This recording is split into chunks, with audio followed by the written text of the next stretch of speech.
Having fun? And then somebody said, well, you know you get assessed for that. And then somebody else said, well, you know they look ugly to me. Question it. And do me a favor, I have to close those over there. When you try to see people in the corner, flaring in the back, well,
Good morning. It's 11 o'clock, and I am, as soon as I pull back up here the agenda, yeah, want to welcome everybody to the January 7th, 2026 meeting. Happy New Year to everybody. So call to order, and like to ask Alderman Kip, do you want to do the invocation, please? If we could all rise for the invocation and remain standing for the Pledge of Allegiance. Bless this town, and may it remain a beautiful and friendly place to live. We pray that this board makes fair and informed decisions this morning. We also pray that our police officers, firefighters, and members of our armed services here and around the world remain safe, as they risk so much for our security. We also pray that our town be spared the ravages of hurricanes and other natural disasters throughout the year, and that everyone associated with this town remains safe and secure. Amen. Amen. Mark, you want to lead us on the Pledge of Allegiance, please? I pledge allegiance to the flag of the United States of America and to the republic for which it stands, one nation, under God, indivisible, with liberty and justice for all.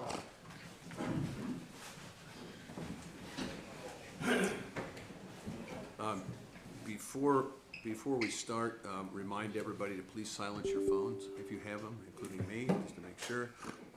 Yes, or turn them off. And with that, I'd like to have a motion to approve the agenda. Motion. Second. All in favor? I'm sorry, any discussion? Discussion. Yep.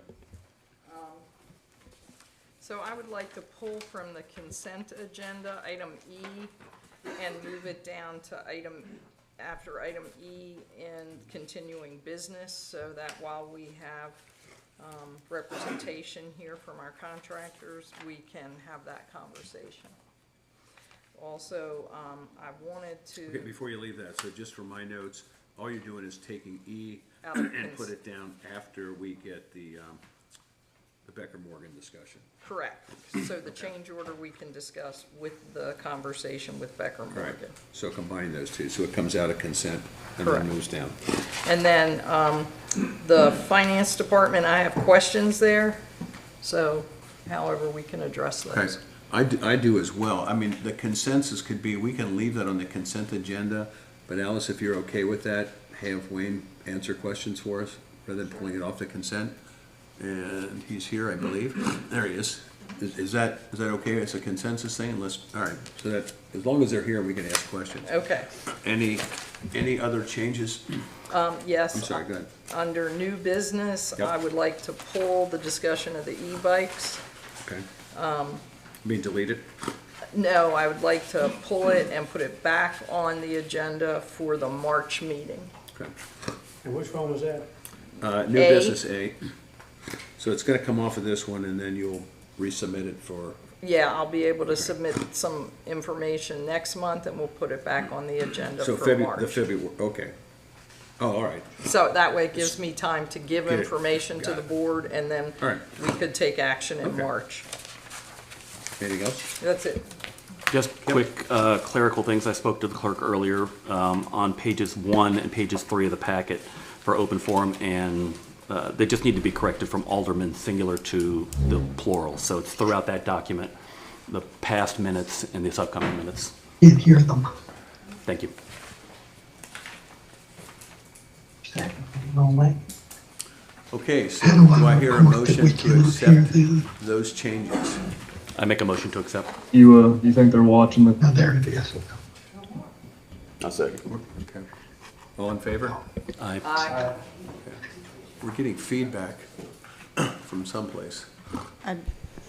That sounds like the Carters Oh, who are on all the right, let's have the Carters meeting mute that are themselves. not muted. All right, For clarification, really quick, so sorry. go ahead. Are we just making those clerical changes and we're approving the minutes with those changes, or are we moving the approval for those minutes to the next meeting?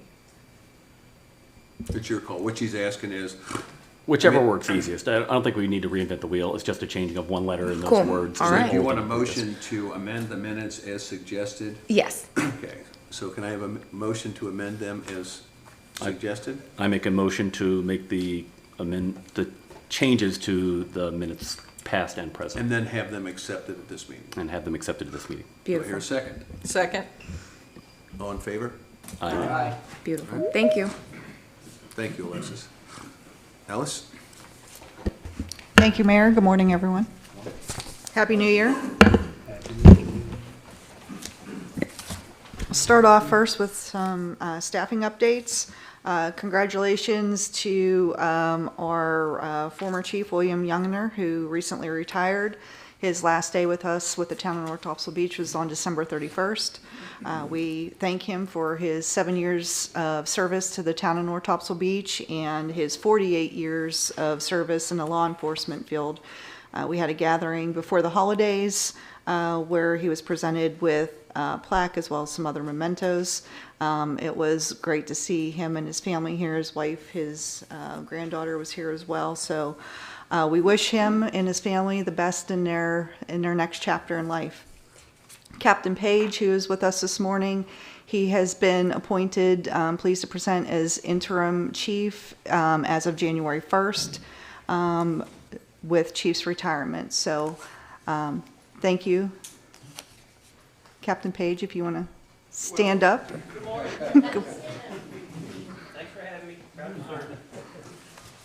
And of course, he's going to answer questions too, right? Of course, we all are. Also included on today's agenda under new business is a budget amendment and contract ordinance to award the police chief recruitment services to MGT Impact Solutions LLC, and that is for a maximum not to exceed $26,000. That is a new an item on for the board's consideration and approval later on in the agenda.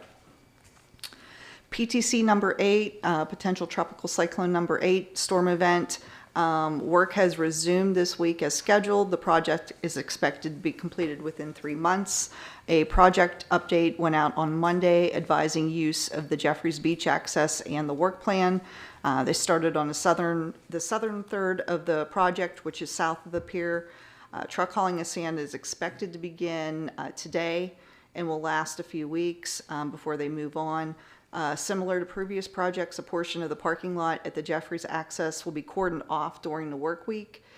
This will be open on weekends. The northern two-third of the project from the pier to just south of Topsail Villas will occur after that using the Jenkins Way access. And we expect that to, again, to pick up that part in approximately 3 weeks. The specific work order for working north of the pier is, of course, dependent on tides and water levels. This is due to limited beach widths in the northern section. Phase 4 grant closeout, a letter was submitted in December to the North Carolina Department of Environmental Quality indicating work is completed with an accounting of the interest earned on the advanced funds and the unspent funds, which total $2.8 million. A request was made to use unspent funds for additional repairs or to extend our current contract to consider additional work in Phase 4 if we're able to do so. That'll be a conversation that I'll have with the engineers once I get a response back. I also received correspondence, a follow-up yesterday, saying that they are still considering the request, so, which is a good sign that they're open to that. I think the concern that we had on that one was the issue of interest and the issue of unspent funds, and whether we could actually use them. Were we restricted on where we could use them, or we had to give them back? So I think that's Right. great, especially the documentation, Alice, thank you. Yep, sure. Yeah, it was just important to get that submitted before the contract expiration in December. So hopefully we could either get another contract amendment going to do more work and get in writing that they're agreeable to letting us keep the interest, which was, if you recall, a little bit different, because usually they do not, and even according to the contract, they do not give you the funds up front. It's a reimbursement. But they gave us the funds up front. FEMA and state update on old projects, mainly revolving around Florence and Dorian. GWI and I continued work throughout last month and this month on requests for informations and closeouts for Florence and Dorian. Currently, $2,433,238.66 is in payment processing, which is a good sign, which means that we should expect receipt of those funds hopefully within the next couple months, based on when we received money, when it hit that part of the process recently. And then $484,423.16 is currently in the RFI process, which is request for information. So those are things that we're still going back and responding to, and they're working with us on so that those funds can be released as well. I would direct people to take a look at Wayne's report. If you look at the detail behind this in the finance report, there's a lot more detail. There's a lot more detail involved in what you just described in terms of where the money is, the cash and everything else. So I'd direct you to take a look at that if you will. I know you gave us a summary, but it's in the finance report. There's a lot more detail there. Thank you, Alice. Sure. And last but not least, the holiday initiatives over the past month. Thank you to everyone who participated in the pet photos with Santa before Christmas. We had approximately 50 pets with their owners who attended for pictures. $292 was raised for Pause for Purpose. So it was a good first-time event, and thank you to our staff who assisted with taking the photos, Devin, Lexi, and setting up everything up. Grinding of the greens is taking place this month, which we previously announced. Any resident who has an undecorated tree still left over from the holidays, you can recycle it by dropping it off at the Jeffries Beach Access parking lot in the cordoned off area. You have up until January 15th to drop those off. Just make sure they're undecorated again and dropped in the cordoned off area. We will have free mulch available for pickup after January 15th. So once that's completed, we will make the announcement that it's available. Also, I coordinated once again with Southern Metals Recycling to recycle Christmas lights. So if you have any strand of lights that are not working, we have a bin set up here at Town Hall out on the front deck. You can deposit those strands in that bin and we will recycle them for you. And just thank you to Southern Metals Recycling for partnering with us again, because it's something that's done free of charge, that we don't have any costs associated with. Okay. Any questions for Alice? Yes. Alice, when we go back to staffing updates, what is our current staffing situation with a building inspector? Do we still have a position in the budget, and are we still using a contractor? We still have a position in the budget, and we still are using our contractor that we have an agreement with, and we're also using the county services. Yeah, we have a contract with the county right now. So do we have a number of hours from the county or any commitment on time? Right now, they are working, is it 3 days a week? And I will be coming back to the board probably, if not next month, the following month, about the plan forward with building inspections in general, because as you know, there's been a shortage of building inspectors throughout the state. A lot of communities are hiring inspectors that are in probationary status, that make it so far. You still have to have somebody that signs off on everything and oversees, which has been the same person that everyone is using that we use, which really isn't the solution. So I'll be coming forward to the board probably next month to talk probably more about an agreement more with the county. Okay. And then on the trash cans. So if you got left from GFL extra trash cans, you know, do you just put them out and they'll pick them up? Do you have to call? What do we have to do for that? If you want to, you could contact GFL and let them know at the customer service number. You could also, it would help if you let us know so we can track it right now, because we're still waiting for the finalized inventory list from GFL on cans, so that's all still being worked out. If they can just report it and let us know, we'll get it taken care of. And then if they didn't pick up some of the old one, that's the same thing? Just let Yeah. somebody know? Yeah. Okay. Yeah. Thank you. Yeah, because before the holidays, we worked with GFL and facilitated a lot of the rollbacks, and got a lot of the carts rolled back, and you know, a lot of that straightened out. So we're almost there. Okay. Laura, I had, my cans weren't, the old ones weren't picked up. I sent them a message online, they picked it up the next day. So Okay, great. anybody that didn't get their bins picked up, please contact them, they'll pick them up almost immediately. Yeah, and if they're not getting a solution from GFL, they're welcome to reach out to me, and I'll help facilitate the process. All right, thank you. Continuing on with trash, a lot of the smaller town beach accesses, of course, they've taken away the trash cans for the off-season. It seems to be a pretty big problem. I've had people talk to me about it. People, I don't know who, are leaving trash just sitting there. The gift bags? Yes, and little gift bags from puppy dogs too. I wish that we could get the garbage can, at least one, put back at each public access. There was a delay in them delivering those cans to the beach accesses, but it's my understanding they've all been delivered to this point. So if there's any missing at this point, I need to know so that I Yeah, could there's not at the, follow back up. yeah, There's not one across from me either. yeah. So Okay. you might want to just have somebody I'll take check, a look. I'll yeah. check Because the I think beach our policy is accesses. we leave those out there. Yes, all there's, season, right? yes, they're there all season. So if you don't see one, let me know. Okay, thank you, Alice. Anybody else?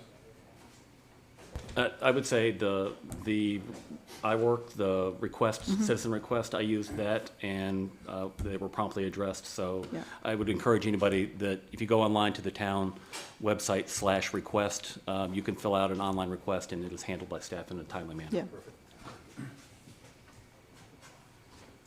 All right, open forum. Alexis, do we have anybody signed up? Yes, we have 3 signups. The first one is Miss Donna Farrell, or Farron.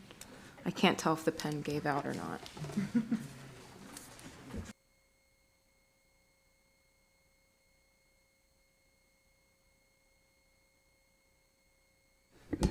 Can you hear me? Okay.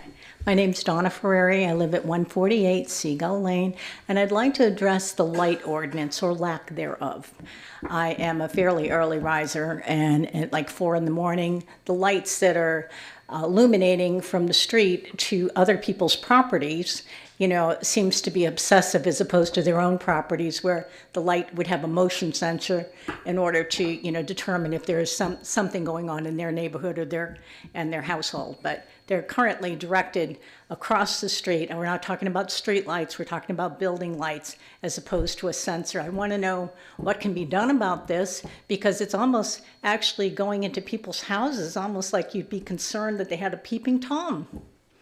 So it's very disturbing to me that these lights are so illuminated and so bright, and not just on their own property, but, you know, illuminating everybody else's property as well. When could I expect to hear something back in reference to this?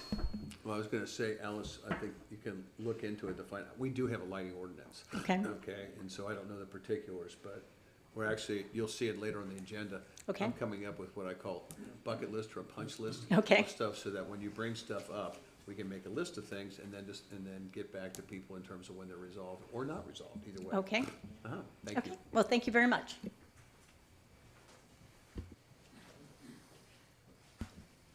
The next I have is Jeff Meyer.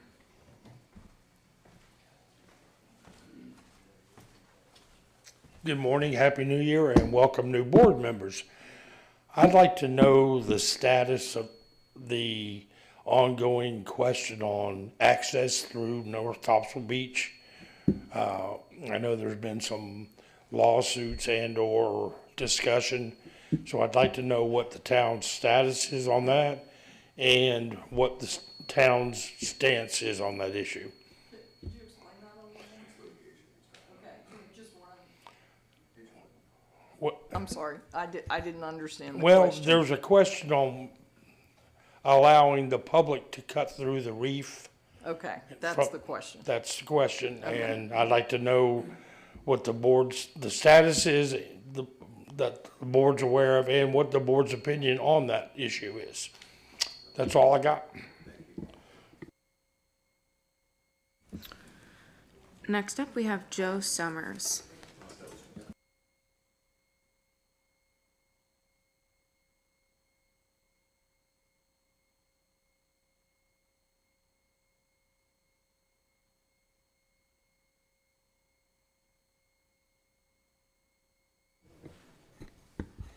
Good morning and Happy New Year. Congratulations, Richard, for being mayor. Excellent choice. Thank you again for all you do. Just briefly, walking the beach and being resident since 1989, I think we need better signage. I may have mentioned this before. If you're on the beach and you're looking for your access, we were at access 19, Laura and I. Signs need to be large, fairly large, and you can see them from both sides. That's the key. So if anyone needs help, they need to know, okay, come to Beach Access 19. You need to be able to see that, whether you're on Topsail Road or on the beach, and it's probably true for all our beach access. So Alice, I don't know how that could get done. I don't know if it's Onslow County responsibility or ours. Which is it? We, about approximately a year or 2 years ago, we initiated a program where we put signage, the emergency numbers on the beach side, because there was no beach X numbers on the beach side. If there are some missing now, or it sounds like there's some that may have went missing, if you're not seeing them, or So I know the one Joe's talking about at BA 19, the one small little one is bent and twisted, and you can't see the BA 19 side from the beach side, and it's loose. Okay. And I don't know in that whole stretch right there whether there's any new signage or not. Okay, we'll follow up and check all of the signage on the beach side. Are you specifically asking on the beach side or the parking lot side as well? It needs to be both, really. Okay. For safety. If anything happens, someone on the street needs to say, oh, I'm right at beach access 19.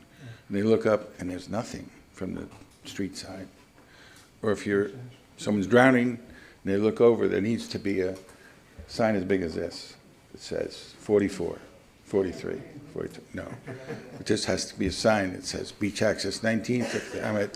People have cell phones. I'm at beach access 19. Somebody's drowning. Get here quick. Now, you gotta have perfect vision to see that sign from a distance.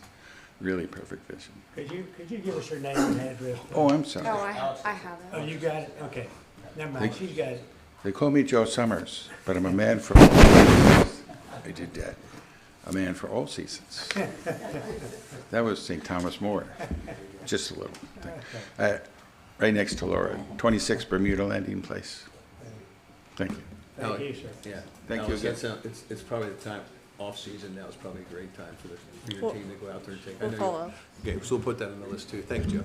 Yeah, I'd just like to state also, I've had that same concern for years and years, and people say the Jeffries Lot, and if you're a new resident, you don't know what the Jeffries Lot is. So the tourists as well, they're not going to have any idea. So if they have more than one name, possibly reference more than just that Yeah, one number. they're all assigned a number, which have been marked, but But visible is a different story. we'll follow up. Okay, thank and you. check them. That's another thing to put on our punch list. Thank you. Alexis, anybody else? That is all. Okay. You, Okay.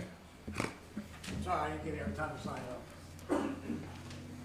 We didn't see you with those sunglasses. I forgot my glasses, I was in the car, I ran in, and it looked like my name is Keith Wilkerson, I'm 149 Seagull Lane. And I was just interested in the hiring for the new chief. I'm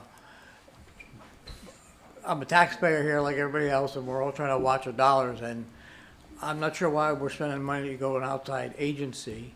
I'm a retired police captain from New Jersey, a large department in New Jersey, so I have some experience. And it's generally been looked at like it's a bad move for morale to go to an outside agency. And it's not, I don't think it's inaccurate. All right, I have trouble speaking because I was wounded on the job and I got problems. But we could do it right here. I feel like, Councilman Malcolm is a retired officer from Virginia, lieutenant ranking officer, and I spoke to Mayor Grant and told him I'd be willing to help out. And it seems that, if you go to an outside agency, they don't know anybody but the town. They don't know anything about the department. This department was a mess when Bill Youngner came in. And he did a great job. He's got a good, we got the department going in a great direction, and there's good morale, good people. And I think he'd be better off to stay in the ranks. I know that he had a high opinion of Captain Page, but, that's, and he seems good to me, but, I think we could sit down and talk about it, but I just think to spend all that money to go to an outside agency who doesn't know anything about the town, and then we're gonna hire an outside person from the town, they're gonna take years to learn it. Why do that when the department's already going in a good direction? You got somebody who can keep it going in that direction, it won't cost us $20,000 to get some unknown officer. If the department needs help, if the town needs help, there's the Association of Police Chiefs that'll help you out for free. So, that's about all I have. But, so thanks for your time, I appreciate it. Thank you. Thank you, Mr. Wilkerson. And we have had numerous discussions, and this will all be addressed coming up in new business today. Okay, thank you. Good. That's it. All right. Public presentation hearing, coastal engineering report.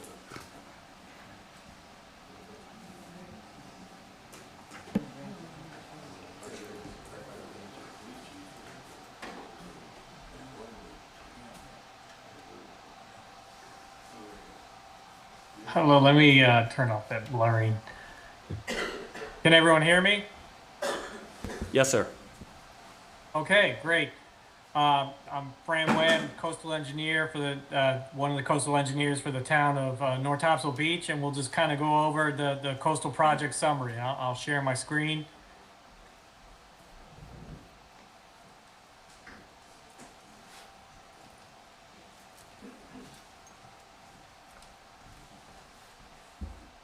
Is that showing up for everybody? Yes, Fran. Okay. Here we have just the January 2026 update. Happy New Year to everyone. Here's just an overview of the North Topsail Beach shoreline oceanfront from down in Surf City up to New River Inlet. We have the 5 phases. They're different lengths, and they got delineated probably about 2008 or so. We've just kind of kept going with it. Minor changes here or there. Basically, the entire shoreline has been, nourished within the last 2 years, except for, the area we're working on now. But basically, we're actively working on all sections of the shoreline. Down here in phase 5, this was done about 2 years ago. The beach is doing well, and we'll just go over these individually. Phase 4 was last year. This is the big one that is coming up in planning. That's up to 2.6 million. And that would be along the kind of the entire northern half of North Topsail Beach shoreline. And then there were some minor projects up in phase 1 and phase 2 last year. And then we will be talking about the project that is happening now. And that is the dune restoration for phases 1 through 3. And Alice mentioned a little bit of that as well. Here's the core project that happened last February. It was only about 77,000 cubic yards. The Army Corps of Engineers does this every other year, and in this spring we will see plans for the upcoming project, and we'll just coordinate with them. It is their project, and it is the primary point of the project is dredging, which is a beneficial use. So they're more concerned with the dredging than the placement. But we have always tried to emphasize that we really need that placement. And here's the phase 5 shoreline. It's holding up well, and this was a beach, not a dune project, but the beach and dune system are working well, and they held up well to Hurricane Aaron and recent high wave and water level events. Similarly, phase 4 is a similar kind of idea where the nourishment finished last year, and the beach and dune are pretty healthy here along this way, as you'd hope after just 1 year. But the beach looks good, and here is just some images of the project. And then this leads right into, we'll go up to the disposal area 143, the beneficial reuse and placement. And this will be the phases 1 through 3. It will be the largest nourishment from North Topsail Beach ever, between 1.9 and 2.6 million cubic yards. The next biggest was in 2015 with phase 5, and that was about 1.5 million cubic yards. So this is significantly larger. The easement coordination continues with the state agencies, and then the permit application will go in after that. And then the board and the mayor and Chris Gibson are working on kind of the funding strategy and the grant strategy that goes along with this. That is, obviously very important for the project itself. The project itself it's a good project, and it's been done a lot. But obviously the funding and the grant funding, and that is kind of a major element to this. And the mayor and the board is working on that. This is potential tropical cyclone 8.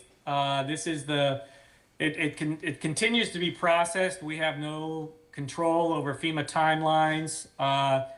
The processing, all indications we have from FEMA staff that we talk with, is that it is moving, it's ongoing, but it's moving even more slowly than it usually does, which is not great, but all indications are it's moving along as planned.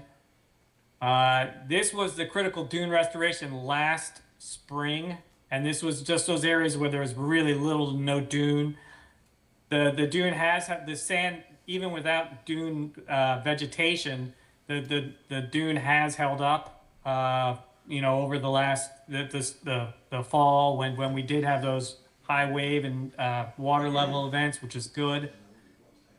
And then here's where we are, and Alice mentioned this already. This is the truck haul that began today. It began on Monday, but that was, the mobilization and just kind of prepping. And then the active truck hauling did begin today. I talked to the contractor, I talked to the surveyors, and then, we were coordinating with the permitting agencies. As Alice mentioned, they are using the Jeffries access as soon as you get onto the island. And they do have that cordoned off, and this is almost a replay of the Phase 4 project that ended last year. When trucks are going in and out of there might be a temporary kind of stop, the flagger out there just to allow those trucks in and out. It should be very temporary, and it's exactly the same as happened last year when basically they're using the Jeffries access and going south. This is the same crew, it's ST Wooten, that is doing it, that did it Phase 4, and they also did a little bit in Phase 1 and Phase 5, and it's the same crew chief, and they really know the project. It's a good seasoned crew. The surveyors, the survey team, TI Coastal, they know these projects really well too. The truckers, they're ST Wooten truckers, and then there's the Walton truckers, and I spoke with the Walton Trucking Agency. We have a direct line. They're good too. And obviously, if there's any kind of trucking issues, let the town manager know, and we can sort that out. The one element that we didn't bring up, and Alice, I wanted to talk to you, was about sand fencing. And a lot of folks have put out sand fencing, and obviously with the dune restoration, some areas there is no fencing, but there are some fencing in some areas. The contractor can pull them up. Sometimes they're like almost 80 to 90% buried, and in that case, we would probably just put sand over them, and just when they become uncovered, then they will start working again. But the sand, so I will coordinate a little bit more with Alice on that. There's not a whole lot of sand fencing in some of the areas, but in other areas there is. And so this is just the update. The New River Inland Management Plan, the draft EIS is still under review, and then Dial Cordy is working on the biological assessment and the essential fish habitat. Those are appendices to the DEIS, and the draft environmental impact statement has numerous appendices, unfortunately. This project is, started in January 5, and it's continuing now. It does, as Alice mentioned, it will be several months, but we'll kind of just keep everyone updated. We'll have weekly updates of where the progress is and where they are going, and then that will be here later this week, and I'll get that to Alice. DA 143, that's moving forward, but obviously it's a very complex project, especially from the grant funding side. So getting an early start on that. And then the critical dune restoration was completed. The Phase 4 was completed, looks good. Lots of recent projects have been completed along the beach, trying to keeping up with the erosion. And then I'll continue to work with North Topsail Beach regarding funding and all the FEMA reimbursement issues. And we'll just continue to just coordinate with the permitting agencies as needed. And that is my presentation. Any questions? I've got a few, but all right. One is a favor. Do you remember the spreadsheet that you put together? It was an Excel spreadsheet that showed all the projects, where the money's been spent. If you're not, you know which one I'm talking about? Yes, I do. Could you update that for everybody? Because Sure. that gives us a better idea of what's been done over that period of time. And I think that was very helpful when we were explaining things before as to where the money's got. On the new stuff, I was very angry this morning because there were trucks on the beach, and I realized it was our trucks, and then I wasn't angry anymore. So they're actually moving. I looked up, and there's a dump truck going down the beach, so they're actually out there, and I'm sure Connie can tell you the flagmen are out there. The flagmen are out flagmen there. are out there right now, so, and there's been a lot of sand dumped at, there right now, so. Do you see, it looks to me on the pier, I saw the markings that they got. You were talking about the sand fence. I was out there yesterday just looking. They've also got, I'm gonna call them stakes. I think that's TI Coastal that puts them out. Some of them are in the dune, some of them are on the beach. So if there is, because somebody asked me that when I was on the beach yesterday, does that mean they're putting sand all the way up wherever those stakes are? Because there were some on the dune, but then other ones were just on the beach. And so, if nothing else, I don't know what the difference was in those two, except that I noticed, just different placements on those, and I was wondering if that means there's gonna be more sand in some areas or the other, just because somebody asked me that when I was on the beach yesterday. Yes, those survey stakes are, they indicate kind of where the project is going to stop and start, and, Right. how much material is going to be placed, and then they'll, shape the sand and then try to hit those. And the dozer operators are usually pretty good, but yes, that is where that's where the sand will be placed. And yeah, the dozer there's little flags on That's the survey stakes. Yes. Different And then colors some too. of, Yeah, yes, exactly. okay, and then there was two. Please don't move that. Yeah, there were two TI Coastal, where's Chris at? There were two TI Coastal guys in a truck yesterday out there as well, so, no, it's moving along, it looked like. They only had it marked up to the pier, so I assume that's the first phase, so. Correct. Any other questions? No, but we just heard Fran say, don't move those, so. Yes, don't move those flags. Don't move. Yes. Trying to get more or less sand. The only question I have is, and this may be for Chip, is the wildlife. That's not gonna be a hiccup on the DA 143. We can discuss it whenever you Yeah, that'll speak. be, that'll be when. Just wanna make sure we don't miss that. And I think Larry will give us an update on that too, right? Anything else for him? Thanks, Fran. Okay, thank you. So the next item is approval of the consent agenda, and I think we've talked about is moving E on the consent agenda out. So could I have a motion to approve the consent agenda as modified by Laura? So moved. Second. All in favor? Discussion. Any discussion? We were talking earlier about the finance report. Were we gonna address those questions now? Yeah, I'm sorry. I should have made clarification for that is we're gonna do that, but we have some questions for the finance people, and since the team is here as well, we can do those outside.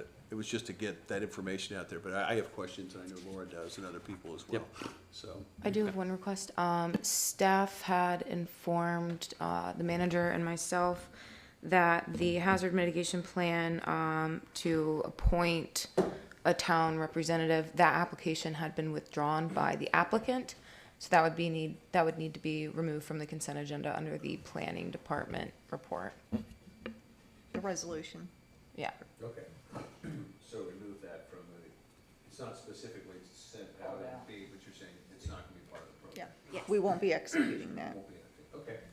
And I had a question, and maybe for council too. The Board of Adjustment and the committee reports, the Board of Adjustment date for the report from staff showed 2025 as the next meeting date. It just needs to be corrected to 2026. I don't see a need to pull it. Do I need to make a recommendation or a motion to make that modification, or does that staff makes that correction? I think staff can make that correction. It's just a Scrivener's error. Yep, that's perfectly fine. New year, we're gonna do that for a couple months probably. Thank you. Alice, anything else? No. Vote? All in favor? Aye. All opposed? All right, now we go for the long part of this program. Larry, you're up. I'm sorry, let's do this first. Yeah, on the questions, so I've got, where's Wayne at? You might as well come up, Wayne, if you're there. Wayne, you might as well come up.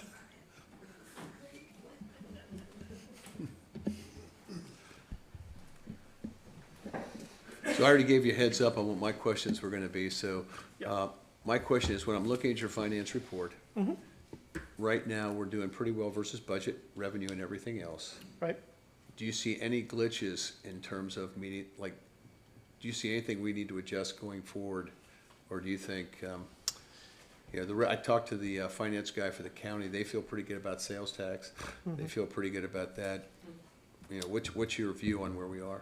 Yeah, so I think our position right now is good. We're in good shape. In most all of our revenue categories, like our tax collections and things like that, we're tracking way, you look at like December is like your 6-month mark, so that's about 50% of the year. And we're tracking in the 60s, 70s, and 80s in most of the categories in collections. And then the other thing that I look at as a whole is like look at our expenditures, how we're tracking against our budgets. And most of them are pretty close on track. A couple are even a little bit under, which can be a good thing. So right now, I would say our position is strong. We do have a good cash balance. A couple things to keep in mind with the cash balance is, you always want to keep a cash reserve for emergencies. Like the LGC suggests at least 15% of operating budget, but a lot of the coastal communities, as we all know and prayed for in the invocation, occasionally storms come up. So try to keep a little bit more as a cash reserve in case of an emergency, because those, when they do come, can add up very quickly, as most of us have probably experienced at some point. So yeah, I would agree we're in good condition right now. And just on that issue too, on the cash issue, you'll see you already know this about bringing the Carters in. They're the ones that did the modeling. Connie and I were talking about that last night. They saved us millions of dollars when we refinanced. And as I understand it, we've got one payment left in May on the old, it used to be called the USDA loan. Yes. Everything else has been, obviously we got the firehouse and the fire truck, but putting that aside, Right. beach projects, that's the last payment, right? Yes, I believe that is correct. Yeah. Which is incredible when you look back. That was, what, Yep. 12 or $15 million, Connie, when we started? And so I think that's very good. And Carter's, if the board goes that way, the Carter's gonna model this stuff out for us to give us an idea of what that looks like in the future. Okay. So they'll be talking about that when that's presented. But as Connie knows, that's the group that we used before we did all the refinancing and stuff. And we will Laura, you we'll still have payments that are coming for the PTCA project as well. Yes. So Yeah, those are still but I'm forthcoming. talking more just the debt piece of this thing. Yeah. And if you looked at the audit that we got, that showed where we are, cash balance and stuff, why. But also, if you remember, Chris cautioned us, we were talking about the big beach project, is you have, understanding FEMA is a reimbursement type of thing, and if we, hopefully not, have a storm, the last thing we wanna do is wait, last time, 3 or 4 years before we actually did the project, because we didn't have the cash. And Right. what he said is, make sure you've got the cash if something happens, that we can Correct. get the work done. Yep. And then get reimbursement on it, so, we Yeah. can talk about that later, but, thank you. Okay. Laura, you had some questions? I have a couple questions. Account number 10, 35950, vacant lot, whatever that is. She's new. Oh, sorry. I'm sorry. On account number 10, 35950, vacant lot, whatever, we're spending like 33 grand there, and I didn't see that we had anything budgeted there.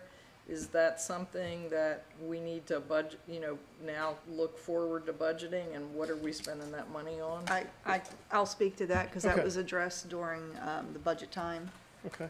before Wayne came on board.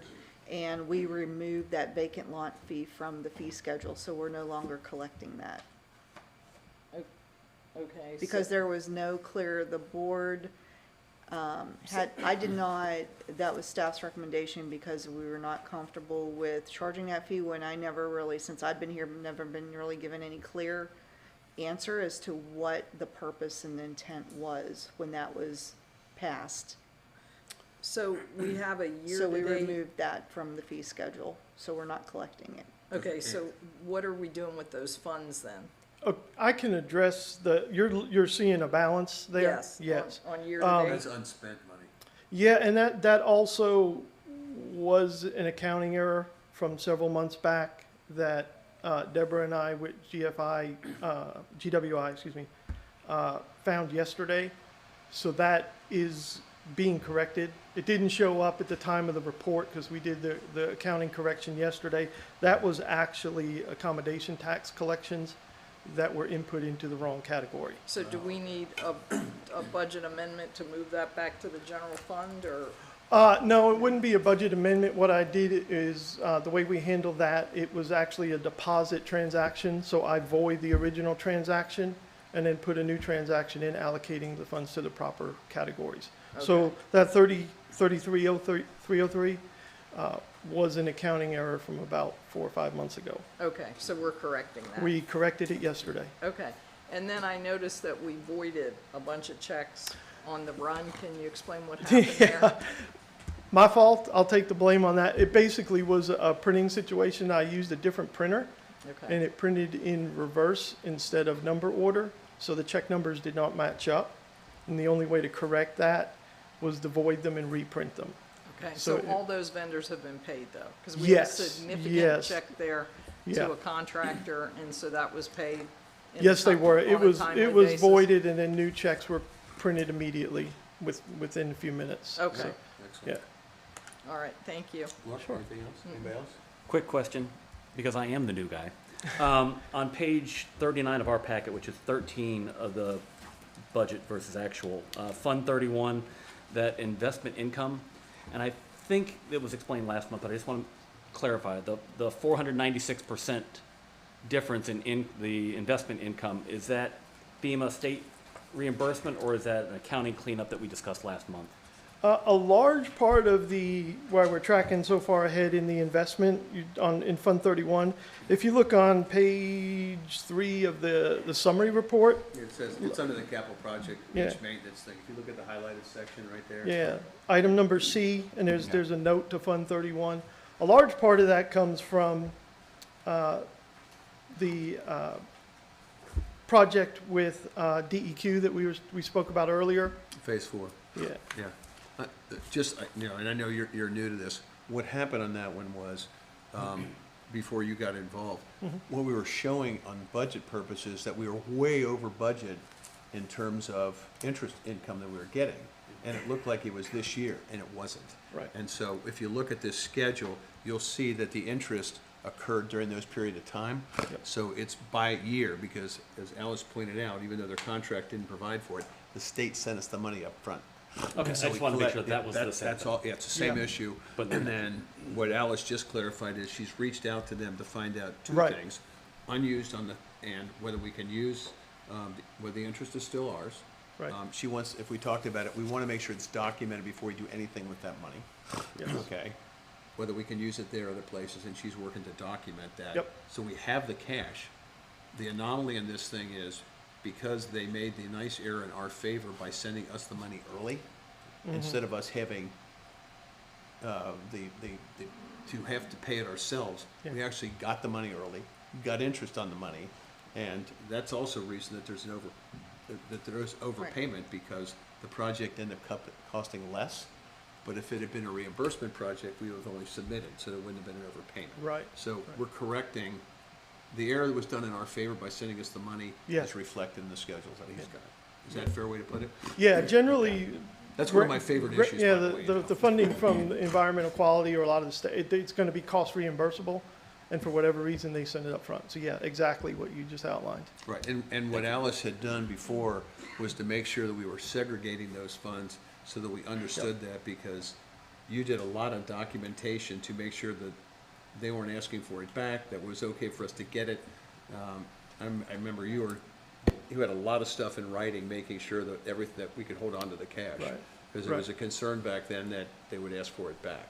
So, anyway, that's the issue. Is that fair? Yes. I just want to make one note. Thank you for taking personal responsibility. All these numbers, transposed, eyesights, printers, everybody wants to take a sledgehammer to a printer. First of all, thank you. That tells you you have the right attitude to perform this job by taking personal responsibility. Thank you. Thank you, sir. Any other questions? All right.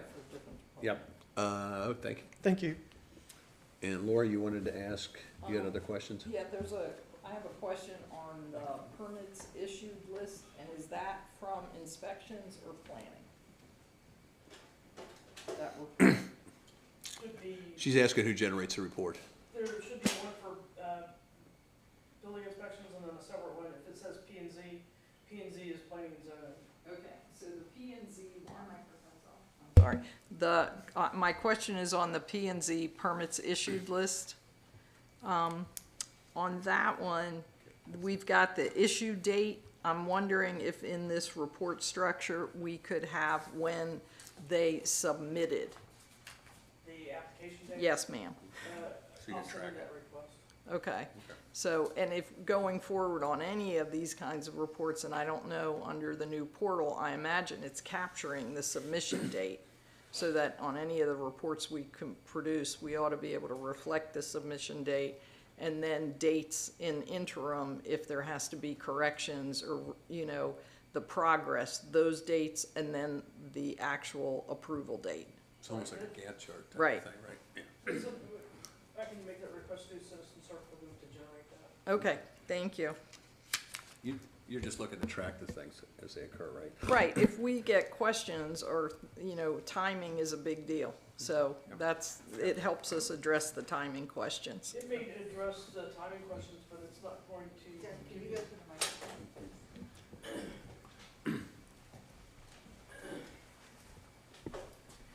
It may indicate a lag between the time that they applied to the time that the permit was issued. It's not going to give you an accurate snapshot unless you contact us where the applicant may have submitted an incomplete application and where staff has had to wait for those documents to be submitted before we could actually issue the permit. So when you're. But I'm assuming those notes are made in the new system, right? As to what the reasons are for, you know, things going back and forth. Everything is documented, so Right. we would have to pull that documentation and send it to you. Right, but the dates are helpful. And also on this report, the permits issued list, I can't tell on here, there's some of these that don't have what the project was. Any of those that you have a question on, just feel free to send them to me and we'll send you the details on them. Okay, but even for the public, because this is in the packet, if they can see it was a deck, it was this, it was that, like, I'm sure there's a column we can pull for that. All right. Okay, If you'd like to let the town manager know what specific fields that you want captured, then I'll reach out to Citizen Servant and take care of that. okay, thank you. Thank you. Any other questions for our staff? All right. Now, Larry. I'm not used to sitting down and making this report. I may have to get up and run the other side.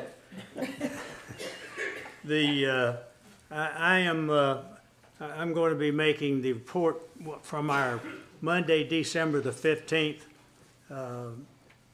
Beach Inlet Sound Advisory Committee meeting that we had. And we've not been having quite as many meetings because we've been waiting for a lot of things to happen, i.e. they've talked about the money and for the project going forward, and there'll be more talk about that and what we're doing with that. But anyway, the minutes from that meeting, the first thing I did when we had that meeting was I advised that I was stepping down personally from being a representative for Phase 5 on the Beach Inlet Sound Advisory Committee to now serve as an alderman representative on that committee, and which then opens up a spot so that I think that we are advertising, or have been advertising, I don't know what the status is, for someone that might be interested as an at-large member or as a member of Phase 5 to conduct that. So it's my intent, and the mayor has agreed to that I'm going to remain on that committee that I've been chairing for the last few years. We will be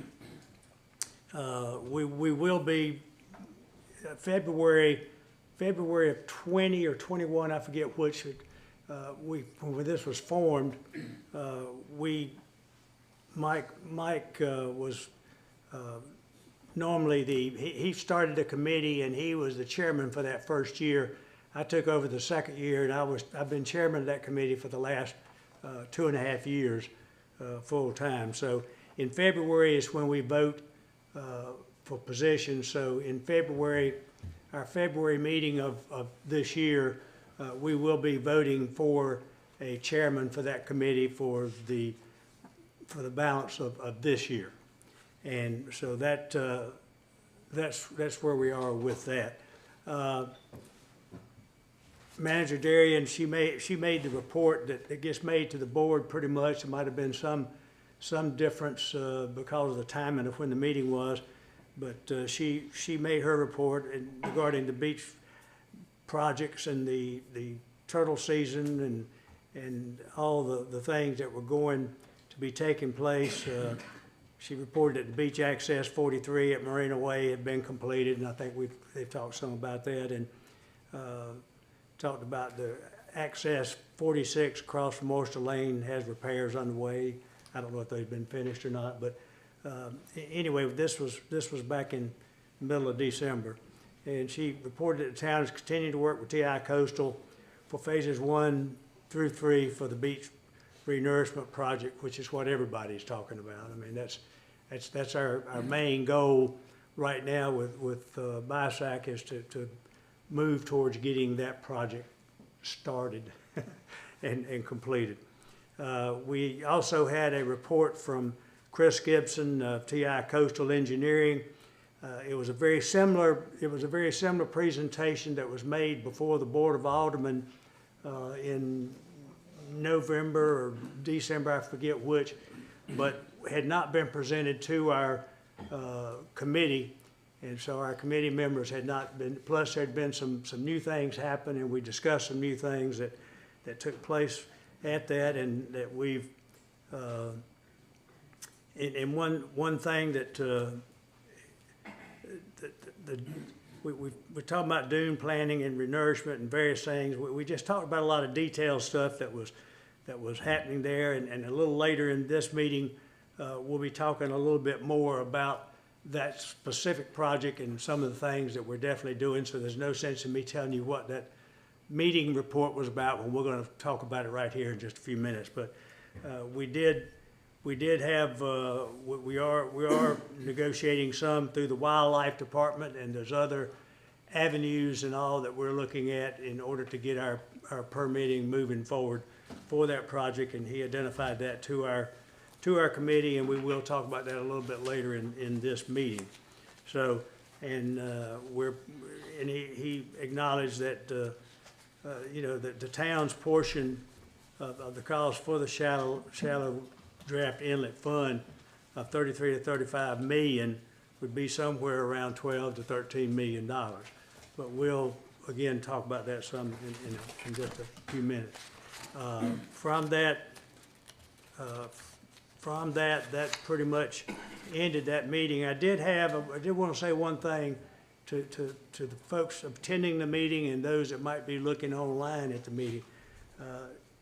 We're hoping that that going forward that we'll be able to make more reports to you through the Board of Aldermen meeting. It's one of the most important things that we're doing. It's one of the most important things and most financially straining amount of monies that we're going to be spending going forward.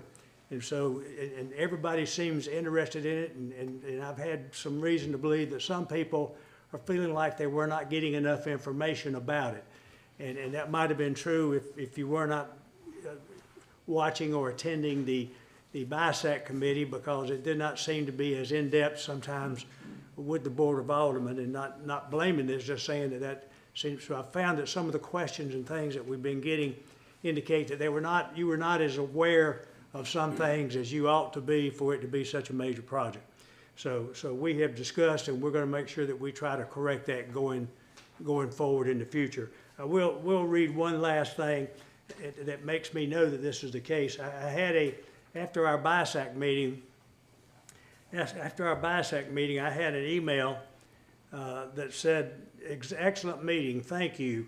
And this I don't mind. He doesn't mind. He sent it, James Shaw, and he sent it and saying that Cody, Joan, me, Peter, blah blah blah, by Zoom, left with a feeling of optimism about our beaches, dunes, and inlets, knowing we are trying to row in the same direction. great things are happening. Please give my regards to Chris Gibson from all of us at the St. Regis Board. Tremendous work, and I really feel things are happening. Yes, the video is accessed easily on the town website, but I also posted it on the VOD portal at St. Regis, and the owners have had it placed on a group of Facebook page. Much appreciation has been shared by all. Please give regards to Rick, Alice, and the strong team in place moving forward. You know, we get a lot of grief. I like to put something out there that's a positive thing, but what that did tell me is that not enough people are seeing the presentations that are made, and it's no way that if you don't see that presentation, there's no way that we can tell you everything that was discussed and how the money is going to be gotten and spent and all these things. We do have full presentations that are printed just like that Fran Way had here today. Chris and them put out the same type of thing to show you everything that's going to be happening. Anybody that is watching this that would like to see that can go back to the December the 15th Beach Inlet Sound Advisory Committee meeting online, and you'll be able to view that, and you'll be able to see that presentation in its entirety, and you'll be able to see the slides. A picture's worth 1,000 words, and you can see that versus just listening to what's being said. So that's not part of my presentation to make about the results of our meeting that day, but it's just to tell you going forward what we feel like. We also feel that it's a very important thing, and we're spending a tremendous amount of the town's money, no matter how much we're borrowing. It's still a lot of our money that's going to be spent, and you deserve to know everything that we're doing. And so if you're interested in the details of it, you can watch those or watch when the presentations are being done here at the Board of Aldermen meeting. And then if you have questions from that, you can contact us, and we'll be more than happy to do that to you. This is something that we've been doing for the last 5 years, and we're, or 4 years, whatever it is, and we're just now getting to the point to where we're going to start seeing come into some fruition in the phases 1, 2, and 3, which is where we have some of our major problems. So just know that we intend to try to do better getting the information to you. Mayor, that's all I've got, unless there's any questions. No, what I would say is I would direct people. I thought that was a very good meeting that we had. I thought Chris did a great job, and I know that the feedback I got was, you know, it put to rest some of the rumors that are out there about what was going on. So a very good meeting. All right, moving on. Board of Aldermen liaison. I've talked to a number of you. I talked to you as well. What I would say to our new members is, when we do this, we will do this every year, okay? And so the assignments or whatever that we do now are not, you know, cast in stone. You all have 4 years as you're looking at these type of things. And so what I was, you know, and then I'm going to use Connie as an example, and actually talk to Alice about this. Connie has more history of what's happened in this town than, frankly, probably all of us combined. And so when we talked about this, the idea was to make sure that we cover the stuff that we need to cover, because we got some things going on, and do a transition. So in some ways, knowing that history, and we've talked about it, is very important for some of these things. For example, in the revetment, which we'll talk about in a second. So I talked to Connie, and I think I've talked to everybody here, but generally, my recommendation on this, and obviously I don't get the vote, is BISAC is, right now it's Larry and I, and there'll be something in February. I'm willing to serve on that. I think Larry needs to be a part of that. He's been husbanding that, and so keep that as it is now. But if we want to change it, if somebody has a strong opinion in February that wants to take my place, I'm willing to consider that. Topsail Island Shoreline, and my feeling on this, and again, Connie and I talked about this, Larry has been the one kind of pushing the beach issues for us, and so the focus has been kind of to let him continue in that role, and then to give him whatever assistance he needs, Larry. So with Topsail Island Shoreline Protection Commission, I would suggest Larry and Kip, keeping in mind that that meeting and other meetings are open to the public. so that anybody that wants to go, it doesn't create a quorum or anything else. They're open meetings.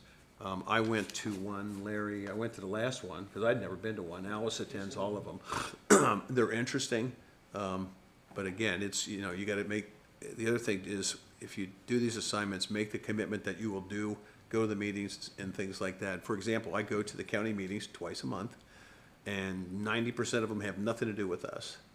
But you don't know that until you show up, until you have a discussion with those people, so make that commitment. Army Corps of Engineers Shallow Draft EIS. Connie, you've got the history on that, and I would suggest Kip with that. And some of these, I think we did, we did BISEC, we did Shoreline before. Laura, we had you and Connie with the North Carolina Coastal Resource. We did before. Federal and state legislative, at the last one we did myself and the pro tem. And just see where that goes. And I think, Larry, you're going to talk a little bit more about lobbyists and stuff like that as we go into that. CIP, Laura and Connie. Okay. Parking Committee, Connie and Mark. Mark has been willing to let his parking lot be used for free parking. I just wanted to see if he was awake. No, I'm awake. I won't make I mean, any, your personal parking space, I Mark. won't make any comments to other people asking me if I'm awake or not. But that is, with that, though, I served with SP Plus before we got to Surfcast. Yeah, So. yeah. Parks and Recreation. I've got Connie on there, obviously, and Kip, that seems to be stuff that you like. With one kind of change on that, that's actually a dormant committee that we need to It's resurrect. inactive. With one suggestion on there, I think the bike lane needs to be under Parks and Recreation.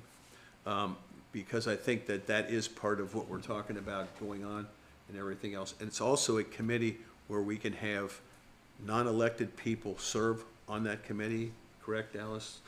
Because, just like BISEC, and I think we've had that before. Well, the events right now are really facilitated between me and staff. Right, but I think to revive the Parks and Rec and that kind of stuff, I know, Connie, you've got some ideas about what you want to do, and Kip, I'm sure as well. But I think that my recommendation is that when you guys are looking at that you consider the bike lanes as part of your mandate. Because we're getting a lot of questions on what's the status of that, what's going on, and that is kind of a recreation type of thing as well. On that note, Rick, for Parks and Rec, I don't know if it's something they could look at, but taking a more recent survey of all the other lots that the town owns and Yeah. potentially expanding our Parks and Rec. Okay, no, I think that's great. I think that, I mean, if it was up to me to make the mandate, my mandate would be, I think we need to do, I think Alice has done a great job of putting stuff together, but it can't all be on her to get this stuff done. I don't think that's a reasonable thing to tell the town manager. She ought to be looking at events. As you know, one of my critical path things is we need to support the Jazz Festival. We need, and other things, but we can do other things. Kip, you've talked about whether you do, ride with a cop or you do things like that. And I think that with you two involved in that, take a look at the bike path stuff, and I'm assuming we'll come up with some ideas. Anyway, that's just my suggestion. You guys need to think about that if you're those people. Revetment, Connie and Larry. Larry, that is a beach type of thing. I frankly, personally, want nothing to do with that committee. And Connie's the one that's got the history on that. And that's been going on, Alice, forever? That's been going on forever. Check signatories, I think, yeah, you, So me, and that Larry. was, yeah, Yep, that was Laura, decided, Rick, yep. and Larry. Check signing, yeah. And going forward on that, Wayne, we need to speak with you as to getting a better scheduling, understanding how to schedule, who's doing what each week. So we'll work with you on that. Yep, that's a good one. And also, Wayne has been very good, Larry, about, I don't sign him anymore unless he signed them first. I said, I'm not gonna be out hanging out there, Wayne. We had a discussion about that. Chamber of Commerce. I think we have very mixed views on this. Today, if you're asking, my recommendation would be, Alice is the one that attends this. I'm not sure what we get from them. I know we've cut stuff down. If somebody has a strong feeling that they would like to do that, that's up to them. Mark, I know that's not your favorite group, so I didn't put you down as something like that. We can just leave it as Alice, and if you want to do it. If you can't attend, I'd be happy to Okay, attend. that's fine. Okay. All right. I'd be happy to attend as well. That's fine. But those are open to anything like that, and we'll talk about it. On WASA, I'd like to continue because I'm pushing some things right now about the rates, and the commissioner's the same way. Do you need a backup for Onwasa? I don't, you're welcome to attend. I don't know how that works. Okay. But what I would do is I would let you know if I can't make a meeting, Laura, and then if you would go, that would be great. Jumpo, Laura, and Mark? No, I'd like to be taken off Jumbo. Okay, so take Laura off that. Mark, anybody else want to be on Jumpo? That silence was deafening.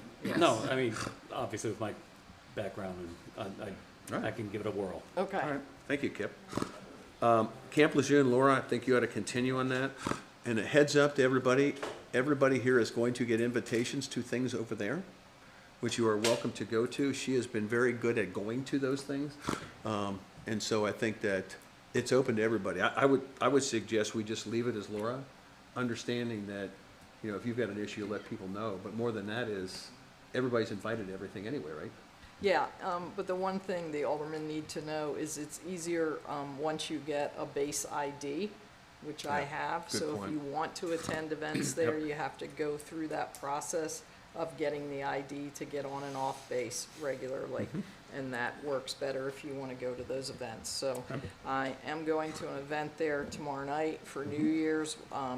The commanding general will be there, and Kip is gonna go with me. Okay. And I will rotate around invitations to invite people, but we're gonna ride together, cause I already have the base permit. Did you get an invitation for that, Mark? No. Okay, we gotta make sure he gets on the list. I got one. The other thing too is, as a courtesy, if you get an invitation from them and you are not going to go, please respond and tell them you are not going to go, right? Because it's just a courtesy. They extend those things out, and you'll get a tickler for them if you don't Yes. respond back to. Right? Yes, So, all right. Coastal Resource Commission is Laura and Connie. We already agreed on that one.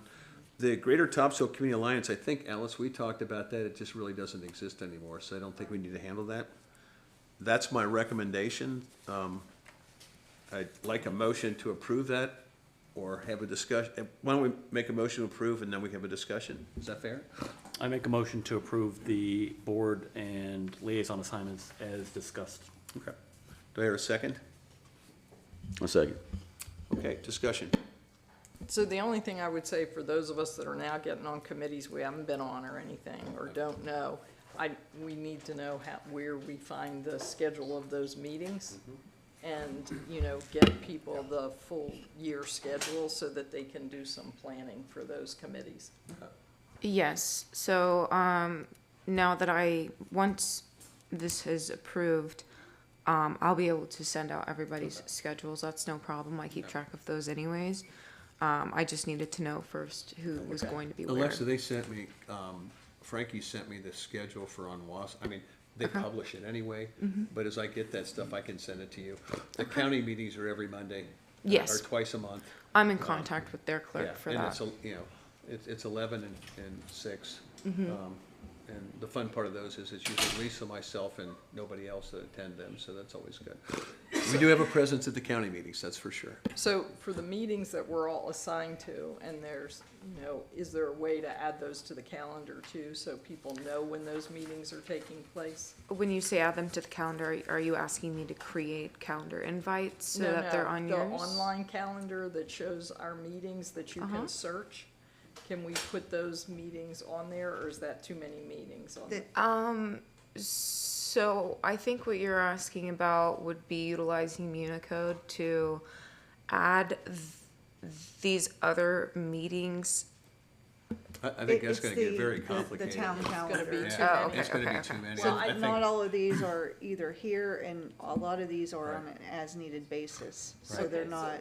No, If we could maybe do a Established flat dates. file of their list of meetings, just so others would know when those meetings were. Do you know what I mean? With a flat file, Ricky, instead of being an interactive calendar, Okay. I mean, what I was just like a gonna- page. What I was gonna suggest is when you get the list of the meetings from us, you can just circulate an email, right, to let people know. Well, I Because I meant- put them on my calendar as soon as I get them. but I meant the public, because they don't know when these other committees or meetings are happening. Oh, you're talking about our committees? Yes, so Oh, like they would publish that. if somebody in the public wants to go to Jumbo, you know, they could still be on our webpage and just see a flat sheet that shows all the Jumbo meetings, or that shows all the chamber meetings, just a one, you know, just a web sheet for the year. It's just something for us to think about, because we mention them. That's gonna be a very busy schedule.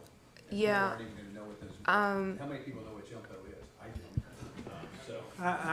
I would propose that the staff take this under advisement, what we're asking, and to come back with what makes any sense or doesn't make any sense to do. Thank Yeah. you. All right, so, all in favor? Aye. Okay, all opposed? All right, let's move on. Trey, who's not here. Thank you, Mr. Mayor. Do we need to amend the agenda because Trey didn't show up? No. Go ahead, Chip. For proposed rules of procedure, we're just gonna ask that this be continued to the next meeting. We're still working on it. I forwarded you guys something that when I was looking in the old stuff. Did you see that? Was that rules of procedure too, from like Yes, 21 or something? those are the rules of procedure that are in effect now. Okay, yeah. So that's why. I was looking through old minutes. I was trying to find, the Carters had put together a schedule showing how much money we had. So I was literally going back through every set of minutes to figure out where that was. And this popped up on one of them. So I forwarded it to those guys. So we had talked about the board's ethics policies, and I did find an old one. Had you all seen that? I think the ethics policy has been approved and is on the website. I think the Okay. current one Yes, is up. for the board, okay. Yes, yeah. Because there was an old one, okay. So just for clarification, we're asking for a motion to continue this to the February meeting? Correct. Okay. Okay. Can I have a motion, please? I make a motion to move from continuing business item C, proposed rules and procedures, to the February 2026 meeting. Second? I'm sorry, discussion? All in favor? Aye. All opposed? Thank you. All right, now we go to the good stuff. Chris? Sidewalk man.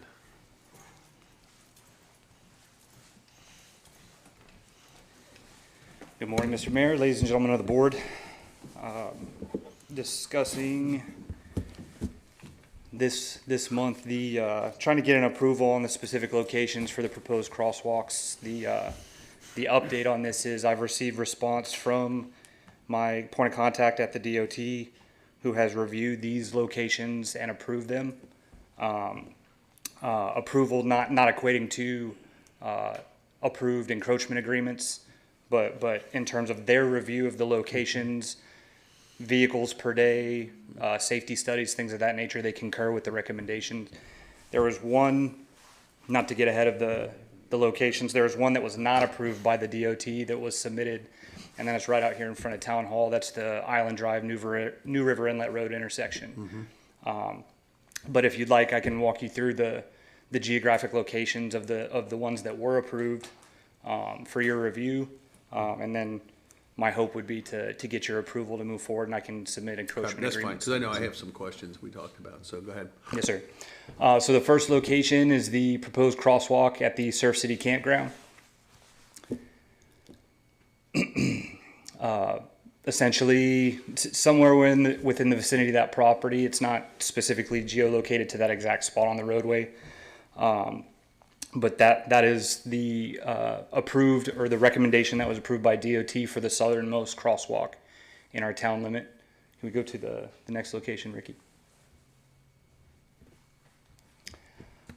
This one is Beach Access 2, if my eyes are not failing me. This is one of two locations that are county-owned beach accesses. I just want to make sure I note that specifically. Again, higher amounts of vehicle traffic and foot traffic crossing at those locations. Next one. 11th Avenue, same went into this geographic location. There's a high amount of pedestrian foot traffic, specifically due to the complex on the sound side of Island Drive. Next one. This is the one that was disapproved or not recommended by DOT just due to traffic patterns and very, very difficult to navigate safety concerns with crossing points. This would be beach access 1. That's the second of 2 county accesses. And then the very last one. Yeah, this one's also a little tricky to navigate due to the fact that it's a state road that terminates and transitions into both town-owned and private road areas. The initial recommendation made was specifically for crosswalks within this location. NCDOT did add that they would need to do a further review and study regarding an all-way stop before giving any support or approval for a stop sign to be put in, whether it's four-way or singular. Outside of those specific locations and the DOT response, I did inquire to the Osprey location, and I did not receive a response. There was no inclination towards anything that is being processed. I can reach back out to them again for confirmation, but it was omitted from the. It's just everybody's memory. They were working with, we had been notified that they were working with DOT to get a crosswalk at Osprey, because they've put their own beach access in. They leased a part of that parking lot. And so I just wanted to make sure that we made sure that was considered. I can try to reach out, or Alice, you and I can try to reach out to the Osprey people to find out what the status of that is. So basically, what DOT has said, nobody has, they've got nothing going. 'Cause there was nothing to provide feedback. Our intelligence was that they've been working on this for a while, so. Yeah, again, I can confirm just to make sure I didn't infer something that I wasn't supposed to, but specifically in that email I had asked, is there anything ongoing, and I didn't get a response. I'm gonna reach out to Osprey anyway for, we can talk, Alice, we can talk about that, but the other thing too is, if you remember, I talked about putting up the 35 sign up there, that they were in favor of, but I'm still waiting for them to come back to us, because I think that would be a good thing to do by those parking lots. So I've got just a couple of questions we talked about. Yes, sir. One of the things that I think that I met at the county meeting on Monday. I talked to the chairman and a number of those people, and they have allocated $1.5 million to work on their beach accesses and stuff this year. And so I let them know that they don't have crosswalks at there too. They were surprised, especially they thought maybe the one was by Peters Park. They haven't committed to it, okay, but I put the bug in their ear that they probably have the money for it, and so I think they'll wait. And so my feeling on this is, if we're gonna do the crosswalks, let's do it, and then we'll talk to them about getting the money back. I don't wanna hold it up. I think these are critical enough for my position. Yes, sir. And we could talk about that as a board. The other one too is, the other one I'm concerned about is the one that you've got up there right now. Only because the feedback that I've gotten from people is they think that there's a beach access right there. I drove up there and looked. The beach access they're talking about is a private beach access that people use. It says private property, don't come here. And so people understand that we're not, if there's a crosswalk there, we are not endorsing that is a beach access, because it is not our beach access. Yes, sir. And you've been up there, you know what I'm talking about, I right? do. If Ricky, if you could zoom out of that location I a mean, little there's bit. a little sign there that's kind of hidden, right just- where you got your arrow. No, just not to- there, straight up. Right in there, there's a little sign. It might be the one that's just to the left there. Yeah, Ricky, could you close that little pop-up window in the right-hand side, please? Yeah. And then scroll back just a tick more to zoom out. Just to illustrate to the public the closest access points in reference. It's a little bit hard to see, but if you look directly below that large yellow icon, there's a very thin yellow line and a green marker. That is beach access 45. Okay. That one is. That one there, right. It's off the beaten path. That's the one that's tucked away in the Dolphin Shores properties. Yep. And then the next closest one is beach access 46 to the north side of that on Seagull. The one I'm talking about is, if you look at your little bubble. Yes, sir. Right around where that house is on the corner, Yes, where that vegetation is, there's a sign. You can tell people use that as a beach access. I'm just telling you, it's not. We're not saying that's a beach access. Correct. So that people understand, if the crosswalk goes in there, we're not telling people they can trespass on somebody else's property, I guess is my point. Yes, sir. No, these are just in the vicinity of public accesses so that we don't have a large amount of public. If they're walking up and down. The feedback that I got from people was, oh, this will help us get to the beach access, and I'm like, That's not our beach access. Well, if they're They can maybe I'm- access the beach by going up the street. My Yes, point sir. is, there's a path that people are using that is a private path. Yes, sir. That has nothing to do with the town. Yeah, That's my only. that goes directly to south of the reef. You know what I'm talking about. Yeah, it's directly south of the reef. Everybody goes down the dead-end road, everybody tries to walk that path, everybody tries to jump the fence, some cut the fence. It's not ours, Mark, is your point. Correct, absolutely. While we're on that screen, if you Yes, zoom sir. back in real quick. There is a stop sign on the southern part of that intersection. Since Seagull and Gunny Sargent are our roads, could we not put a stop sign on Seagull and on Gunny Sargent? Because I don't think Gunny Sargent even has a stop sign. we could, the way I understand it, we still require an NCDOT approval. Okay, all right. Unless- Just anything to slow them down and make them use New River Inlet Road as much as they can. Yeah, in relation to the guidance from the town and what direction we want to go in, I'll be happy to post any approved signage. It's just making sure it goes through the appropriate I'm a channels. little bit confused, though. I thought the bend going back by Tiki Bar, I thought that was still the state road. Yeah. So It is. it's, that's why I said it's a combination of Right, I mean, I know state-owned, if you're- town-owned. If you're looking at Seagull, that's this way. Correct. That's ours, but the one that's going south Right. is still a state road. Yes, yeah, there is Okay, I a, just want to make sure people understand that. We don't own that road, so. I think, Mark, that's why it's got to be, in front of your business is still the state road. Correct. We brought this up 8, 9 years ago at St. Regis about trying to either put speed bumps or speed humps on that area, and it was less residential then than it is now. Now it's even worse with all the new homes that have been put in. Yes, sir. So we really and truly need to slow that traffic down going that way and push everybody on New River Inlet Road. Plus, we have to maintain Seagull. The state maintains New River Inlet Road. So the more traffic on New River Inlet Road, it's on the state, whereas they wear Seagull down, we got to repair Seagull more often than we need to. So, Chris, though, what you're asking for from the board is an approval of the crosswalk list.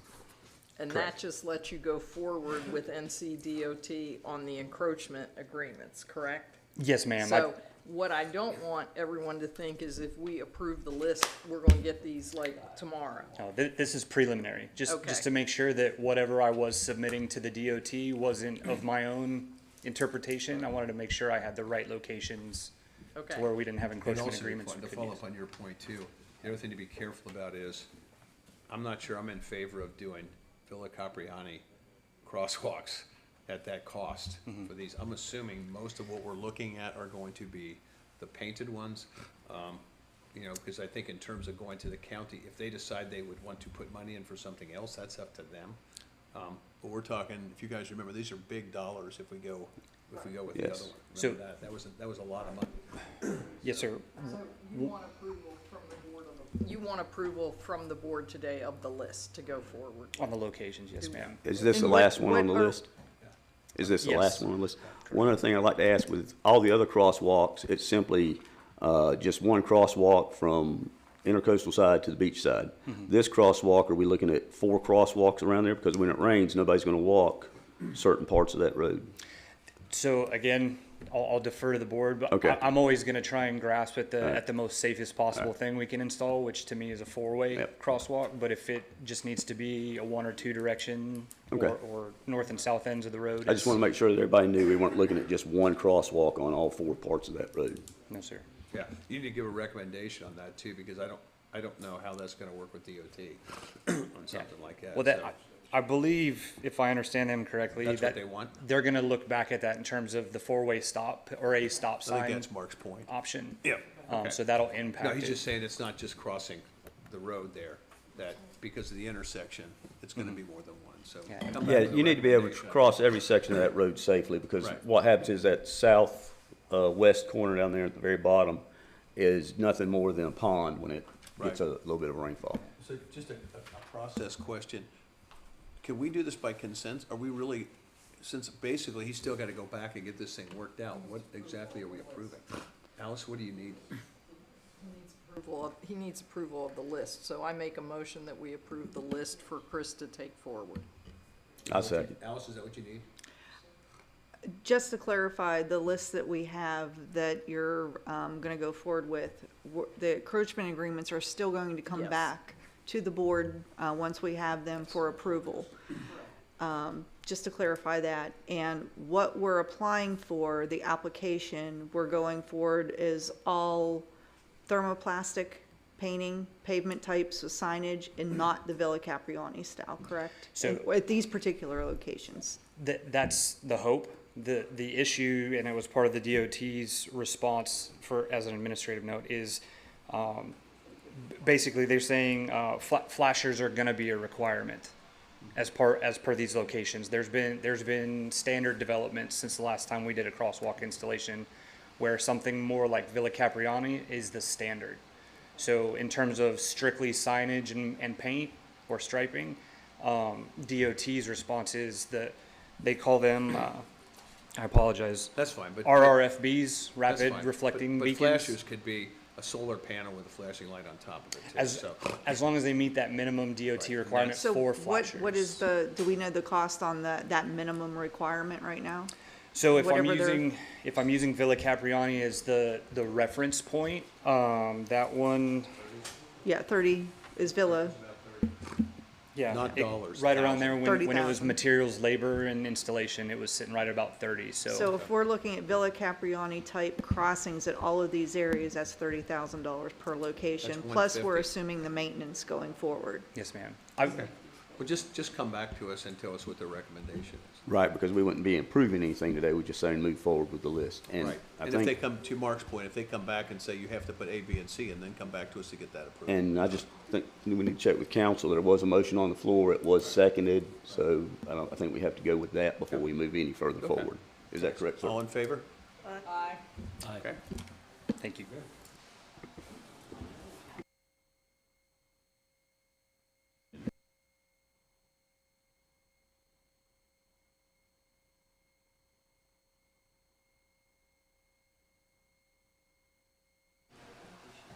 Good afternoon. Happy New Year.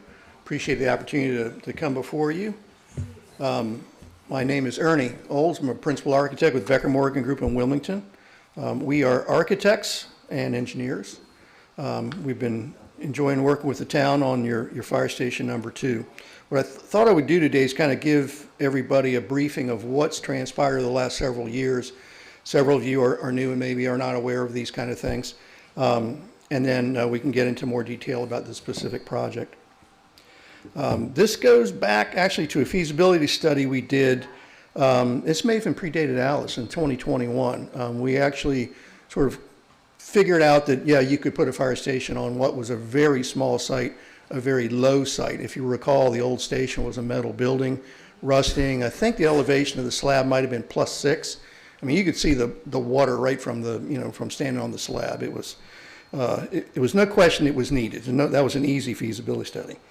We were engaged and started roughly in the early 2022 on the project and began to work through the site issues and so forth. And as you can imagine, being near the beach, being in a flood zone, high wind zones, is a different kind of a fire station than something you might build in the middle of the state.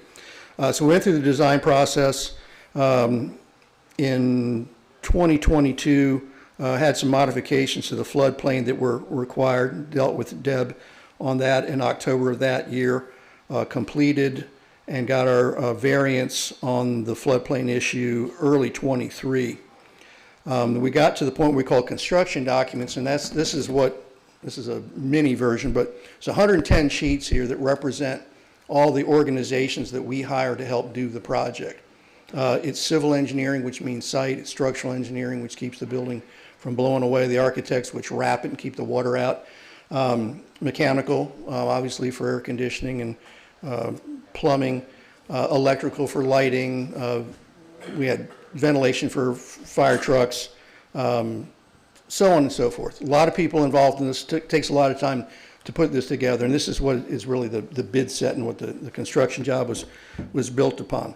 A couple little things that happened during the process, as you can imagine. It takes about 6 months to get site plan approvals. The project got its early approvals in the summer of 2023, and then we were in a position to be ready for bid in the fall. A little bit of LGC matter in the fall that kind of drug things out a bit, but then We helped you advertise for bid. I believe you got 6 bidders. They range from a low of 6 million to a high of 6.38 million, which pretty tight range considering a pretty good bidding environment. From that point, the town entered into a contract with WB Brawley, and that was signed on the 5th of March in 2024. So that's when the construction clock started. What I wanted to do is stop with something right now, and this is based on just some things that the impressions that I've had that I wanted to kind of make sure that we were clear on. As I stated, we're architects. We are not construction people. We're not contractors. We're the designers. We are creating for you a picture of what we hope the project will look like when it's finished. And then we put these 110 sheets together with our 6 different engineers out to public bid, and the contractors figure out how to do it. So it's not like putting a bicycle together for Christmas where it says, take the frame and put the wheel on and then the seat and then the handlebars. This is a picture of what the whole thing looks like. They figure out in what order to do it, who to hire, what materials exactly to use. They're the ones that go to the grocery store and buy the food to make the meal. We're just kind of setting it up. So I've got I've only got 6 copies, but I wanted to pass this around.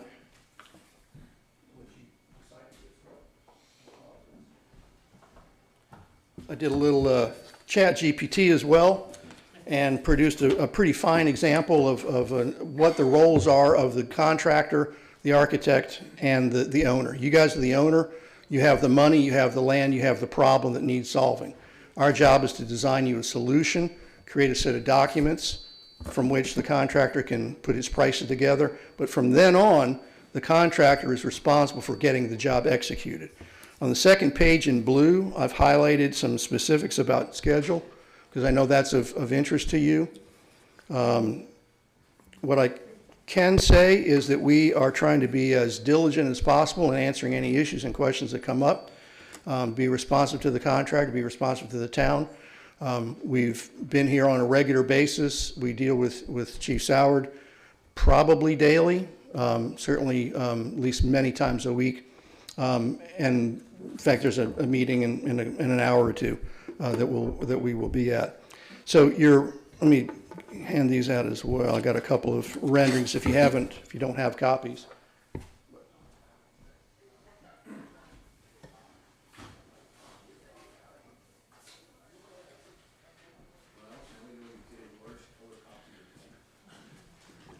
We can go bigger if you'd like, but just so that you know what you're getting for your money, because I think it's important to understand that this is about 11,600 square feet.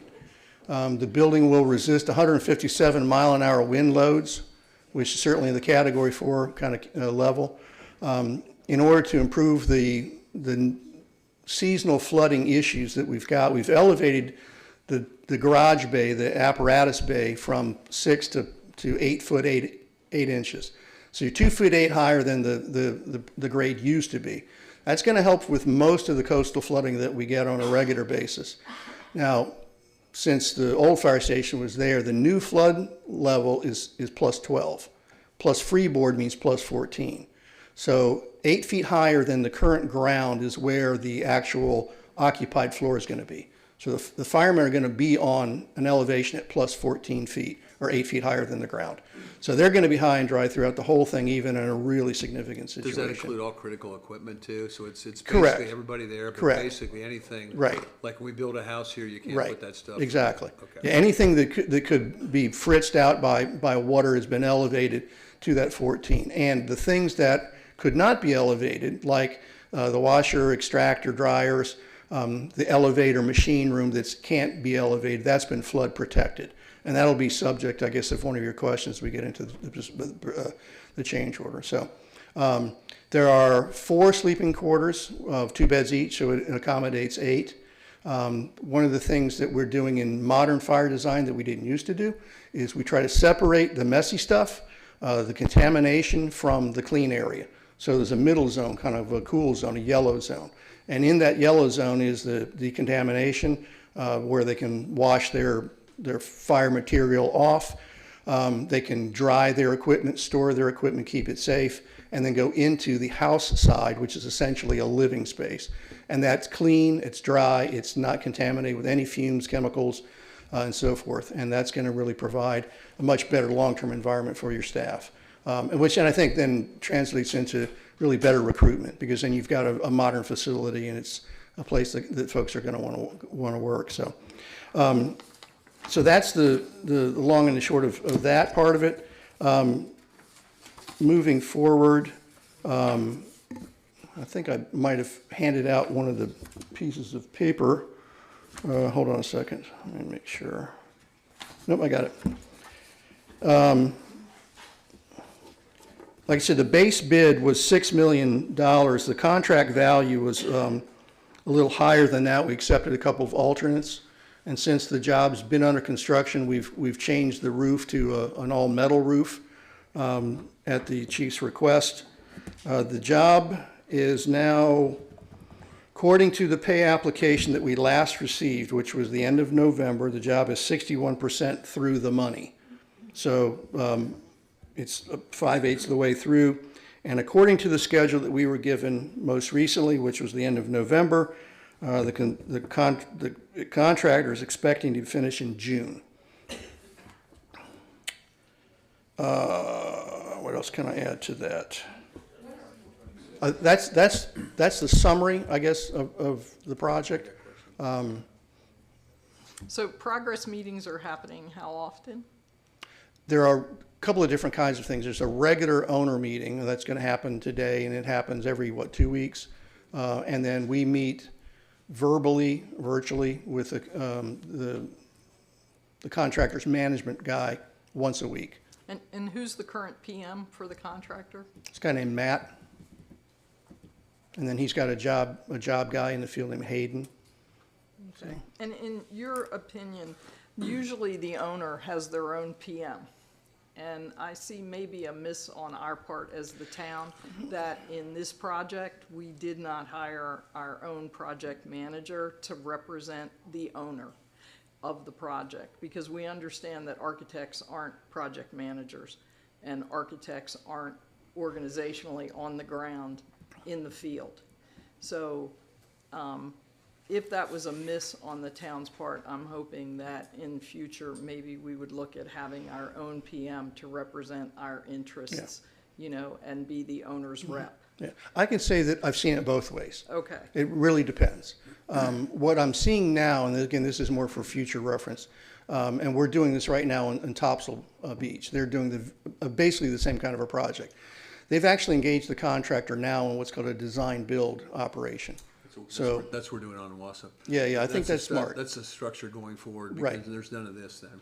Right. Because one party owns the whole thing. Right. And if you think, and anybody that's put together a bid on anything, I mean, we're basically incentivizing the low bidder to find the gaps, to look for the holes, to find a shortcut and what have you. We're really not incentivizing the builder to look out for your interest as much as they are their interest. So is that a miss? Perhaps. I've been doing this for 40 years. I've done 40 or 50 fire stations. We've got 200 construction now and 2 that have just finished.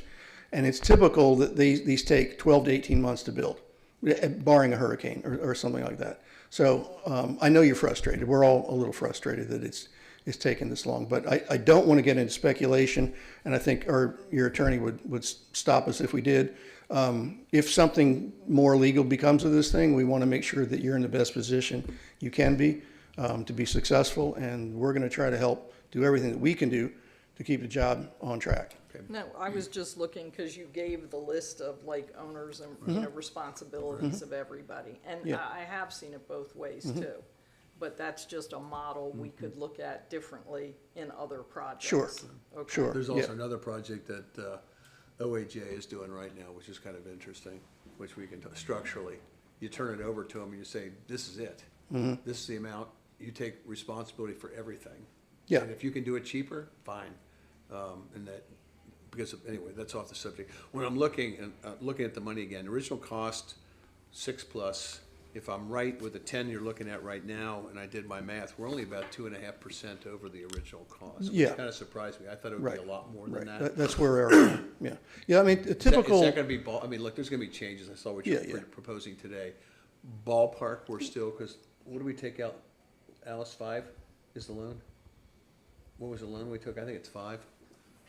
That's right, so. I know we didn't take out the It's full. 5.6. All right, so we got a loan for that, so we're still, in terms of money that we, equity that we're putting in, we're still in good shape. Yeah, and I believe we recommended that you keep about 5% in contingencies, usually a pretty fair number, and I would expect that to be similar. I was very surprised that we're, given the change Mhm. we're seeing, that we're Yeah. 2.5% over. Yeah. Well, and something too, I mean, going back, and I wanted to find out for myself, we first estimated the job at about 5 million in 2022. Well, that shows you how much prices have gone up. And we're working on a second fire station in Horry County, and it's probably gone up 25% just in 2 years. And mainly for them, it's been the site work. That's been a big challenge. But construction prices, and anybody in real estate can tell you, it's kind of out of control. Any other questions? We had an agenda item on the consent agenda for a change order Right. for flood vents. Mhm. And so were these just not anticipated, or they just, the prices changed, or? No, we had worked with a flood engineering group to figure out the amount of open area necessary. So what would happen is if the water reaches above the 8 foot 8 inches, then these flood vents are going to open and let water come in and go out. So we worked with them to size the numbers. They came up with a group of 16 by 16 vents, and we dropped them on the side of the apparatus bay. That was part of the change. When we got into the actual procurement part, our structural engineer said, well, I've got 157 miles an hour with a load here.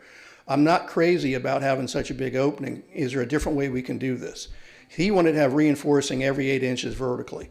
So we said, okay, instead of one 16 by 16, can we have 2 8 by 16s? So that's what the change is reflecting, is we had to redo the reinforcement and double the actual number to get the prescribed flood area vent requirement. So that's where that came from. So. Any other questions? All right. Are we going to discuss flood vents more, or is that? I was going to do a motion to approve that, and we can discuss it. I need a motion to approve the Brawley change order for flood vents, PA 2026-26.33, because that's off the consent agenda. While we're figuring that out, can the chief come up and give us his input? Fortunately, the chief, with the town manager's knowledge, gave me a tour of the station last month. I'm not a construction, so I don't necessarily know, but I also know that there's going to be a need for stocking the station. You're giving us a blank building with some of the accoutrements, but essentially there are going to be other expenses. So if the chief could just speak to how we're looking as far as budgetary and what other hiccups that you may see in the works. So we pre-budgeted for furniture and all that stuff. We've been sitting on 3 different companies' quotes now since this project started, and they keep updating us every 3 months on new quotes, Gym equipment was budgeted for in the budget for the station. The Cascade system has been budgeted for and rolled over into the new budget.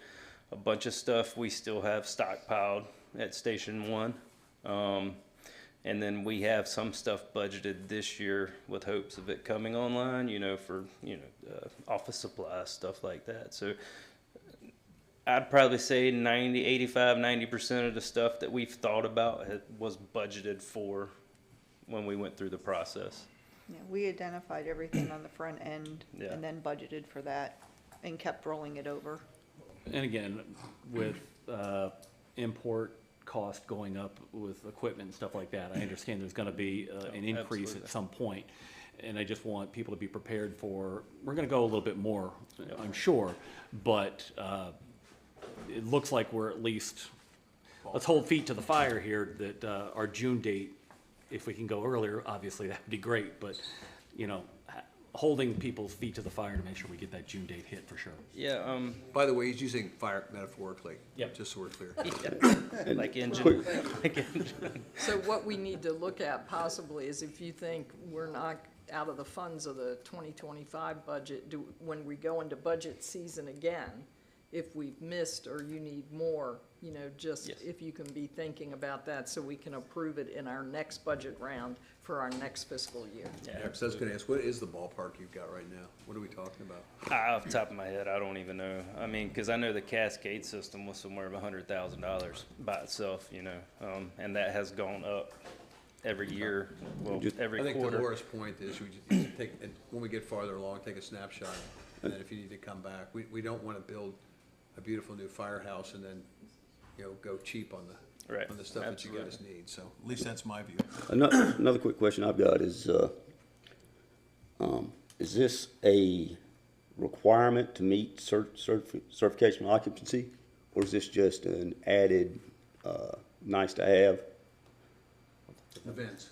The vents, The vents are absolutely required. required? Yeah, FEMA has quite a few publications on how you wet or dry flood-proof.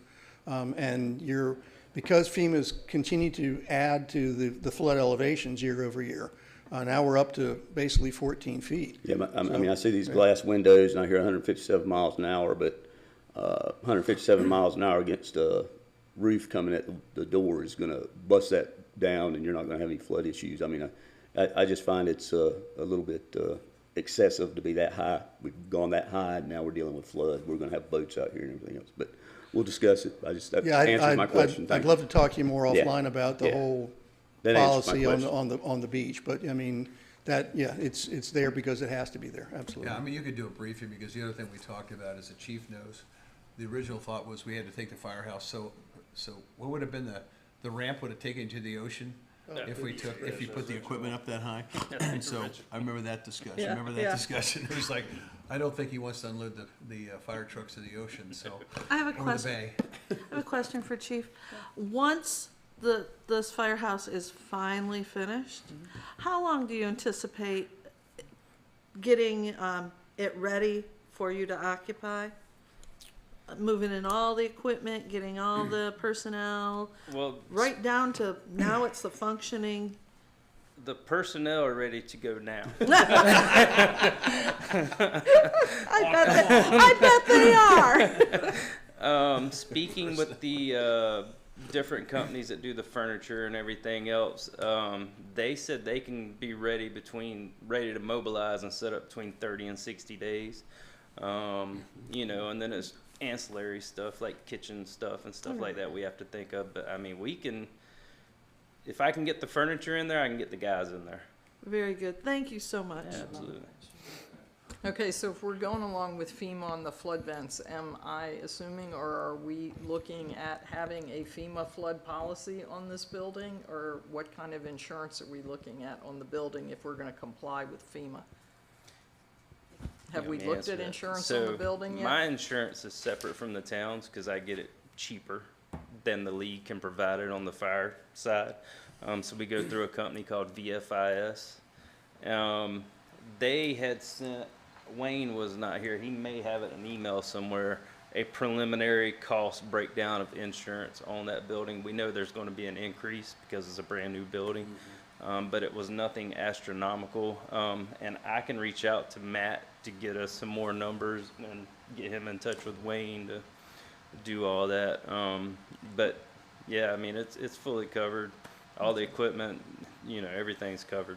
Okay, because as our costs go up, we want to make sure our Absolutely. policy limits are going up and tracking with what we're spending on this build. And they actually, when we started the project, reached out to us to make sure the contractor had specific insurance on the project that Ernie and they all confirmed prior to signing off, so.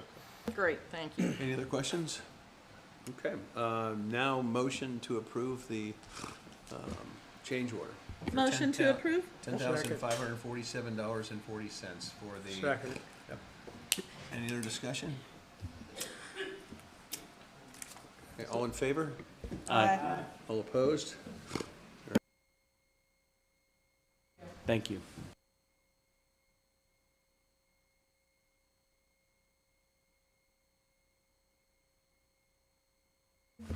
is that you on the coastal engineering stuff? All right. Wayne, you're up. Mhm. This is under continuing business E.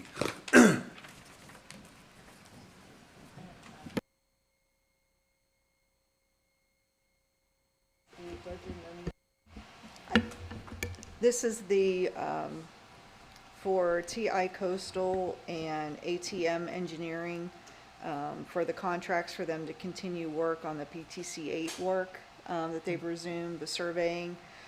These are the budget amendment, 2026, 26, 28, and contract authorization ordinance 2026-26.29 with ATM, and then ordinance number 2026-26.30, which is with TI Coastal, as presented. Those are just the agreements to continue the engineering for the PTC 8 project. The one that's underway. Yes.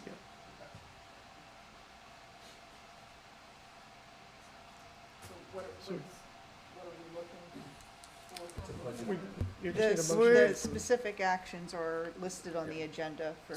We have three someone to read specific it. actions we're looking for. We're looking for a motion to approve the budget amendment 2026-26.28, approve the contract authorization ordinance 2026-26.29 with ATM, and also to approve the contract authorization ordinance 2026-26.30 with TI Coastal. Okay, what I'd like to do, we'll take them individually.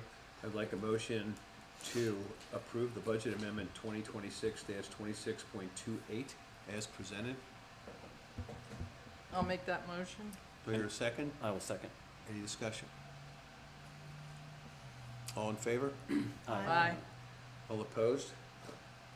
All right, I'm going to ask for a motion to approve contract authorization ordinance 2026-2629 with ATM as presented. Motion to approve. Second? Second. Any discussion? All in favor? Aye. All opposed?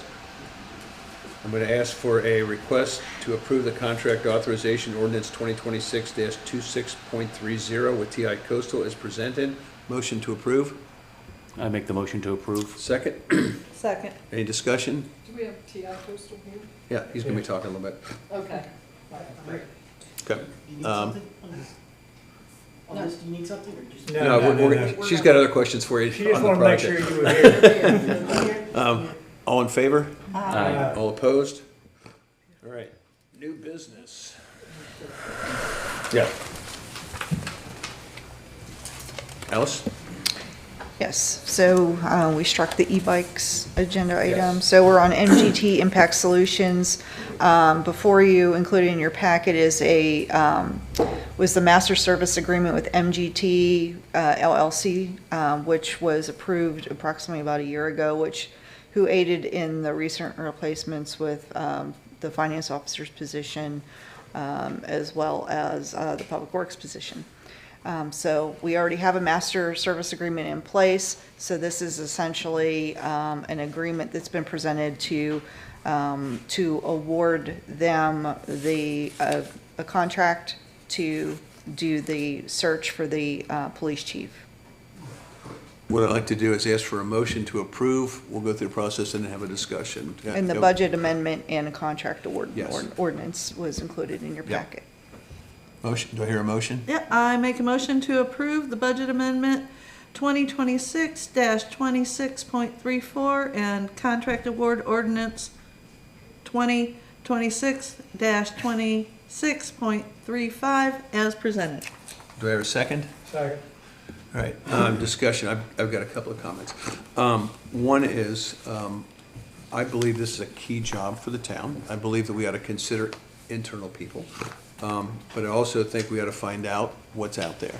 And when we talked about cost, that's a little bit misleading because, and again, you guys know I'm the numbers guy, because we're not filling this job right now, the $22,000 is going to be less than we would be paying in salary. So the net cost to us over that period of time is a savings, believe it or not. The acting police chief gets per policy, gets a raise, Correct. but you've got an open position. And like I said, I think that we should consider people internally, but I also think we should go out and find out what's out there. And that may or may, the best person may be who we have inside, but I think this is a critical position, just like we did with finance, to consider what's available. So that's my opinion on this and open to discussion. How much have we spent in years past when hiring Chief Younginer? Did we outsource an agency to help us with? I think that preceded everybody here. I have no idea. That preceded me, but I have not seen any agreements that the town used resources. I know they have for a town manager in the past. I do not know, I can't say for sure if they did for a police chief or not. I believe from my time looking through all of our files, right. that the town did not utilize an external contractor to assist us in the search. And in looking at the packet, MGT Impact Solutions has a strong national presence. There's no denying that. But their North Carolina portfolio appears slim. So, you know, how are we going to ensure that our candidates are specifically qualified under NC training and standards? What steps will be taken to recruit from within our own department? And, you know, our own officers have familiarity with the retirement, familiarity with the town.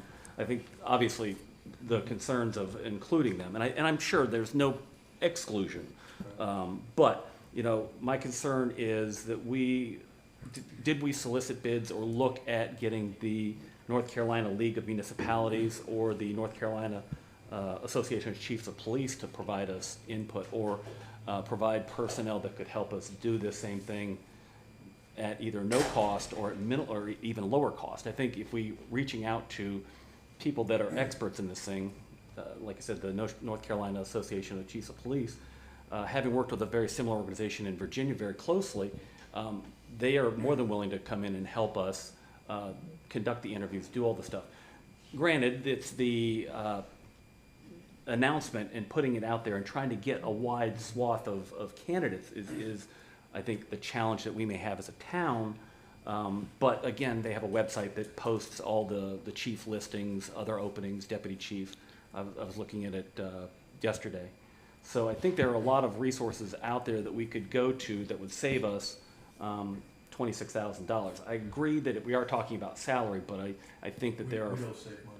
We don't save money because what you're talking...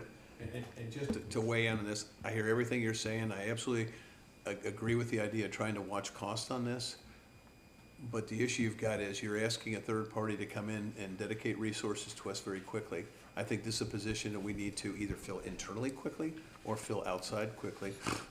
And when I look at this contract, similar to what we did with the other one, no offense, this is short money to get them in. And I'm assuming they're gonna go do everything that you're talking about, right? But can we direct them to go to the Association of Police Chiefs and engage them in their process? I think if we're gonna hire them, and we know there's an organization that deals with hiring police chiefs, why wouldn't we direct the third-party recruiter to solicit them into the process? The one executive... They have a panel already internally of professionals, depending on what, like, with this position in particular, with retired chiefs, people that are associated with those associations that you mentioned. Part of their fee is that they do they scrub all the applicants coming in, they review everything, they shortlist, they not only do the advertising, like we said, with the brochure and put all that front end stuff together, but they vet everything and do initial screenings.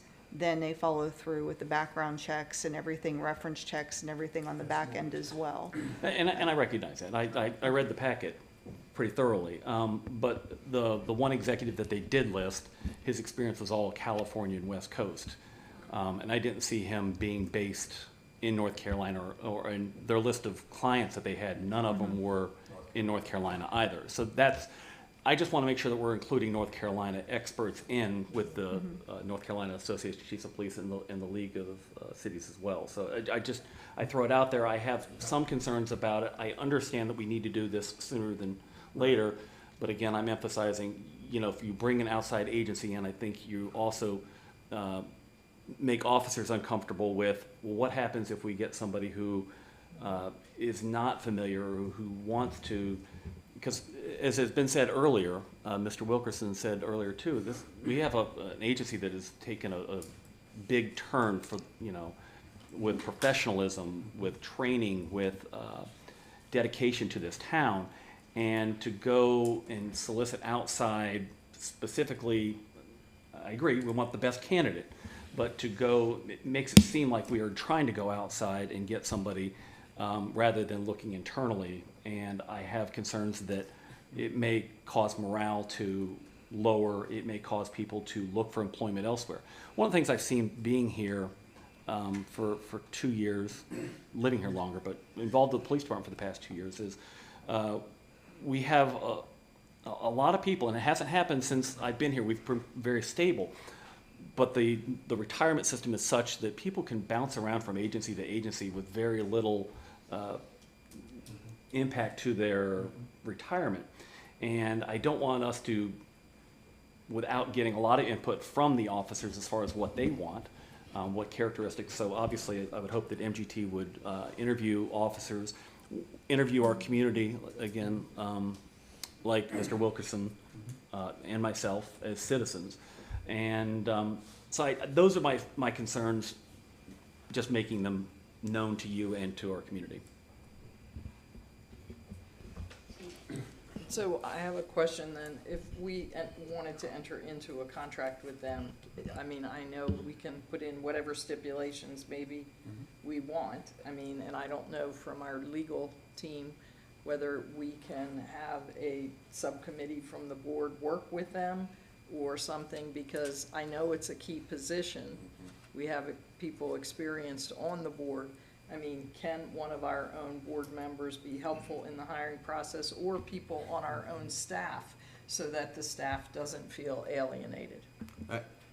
I'll wait for counsel. I think we're making this a lot more complicated than it really is. We're talking about hiring a headhunter to take a look at something, to vet our own people.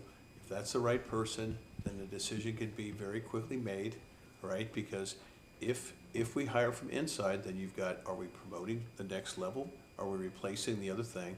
All right, right now, we've got, I believe, somebody that can step in and get this thing done. I just am very concerned that from a cultural standpoint, I believe, while I respect all the police officers we've got, I think we could do more community outreach. I think we could do more things that we have not been doing as a town. As my friend over here has told me, all the stuff that he would like to have done on the community outreach stuff. And all I'm saying is, look, you know, I don't think we have anybody, including our captain, that is disqualified from anything involving this. But, you know, you could also find out what other candidates are out there, what other processes and stuff are out there. And again, I'm just looking at the money, and everybody keeps talking, it's $22,000, but if you're paying the chief $10,000 a month, which is basically what we're paying, all right, it's paid for itself in 2 months. And does anybody really think we're gonna be able to go out and vet this thing? How long did it take us to find Wayne? Right? And it may come back, and I think that the key on this thing is absolutely, I'm gonna use the wrong term here, if it's a tie, you stay inside. If it's even close, you stay inside, right? I mean, that to me is clear. But we've also gotta get, you know, it's a culture issue too, Larry? I hear what everybody's saying, and I totally understand. This is a critical position for a town, any town, but it's surely a critical position for our town. Nobody's questioning the captain's position and being able to be, whether he can do the job or not. That's not the issue. The issue is who internally is going to have the time to reach out to do all the things that need to be done and know all the questions that needed to be asked for the type of job that we're doing, and have the, you know, we can't, you've got to and nobody at this table is gonna have the time, experience, or knowledge of things that we even ought to ask about making that happen. And then we're actually showing preferential treatment more than if we were going outside and doing it. Because then what happens is somebody's gonna be saying, well, you know, so-and-so got elected because so-and-so liked him. You know, this is a major, important job. The money is consequential to the product that we're trying to receive. Huh? Inconsequential. Well, Nobody said I was intelligent, but anyway. But I think that that there's nothing to. I mean, any headhunter is going to go the easiest route to find a suitable person, because they're going to make their money regardless of how long it takes them to do it, that we hire. Faster the better. That's right. So they're going to look. Why wouldn't they look internally inside the state or inside various places or any outlying areas? Because it's the easiest thing for them to do. They don't want to have to go bring people from California to send them over here for us to say, well, we don't want anybody, you know.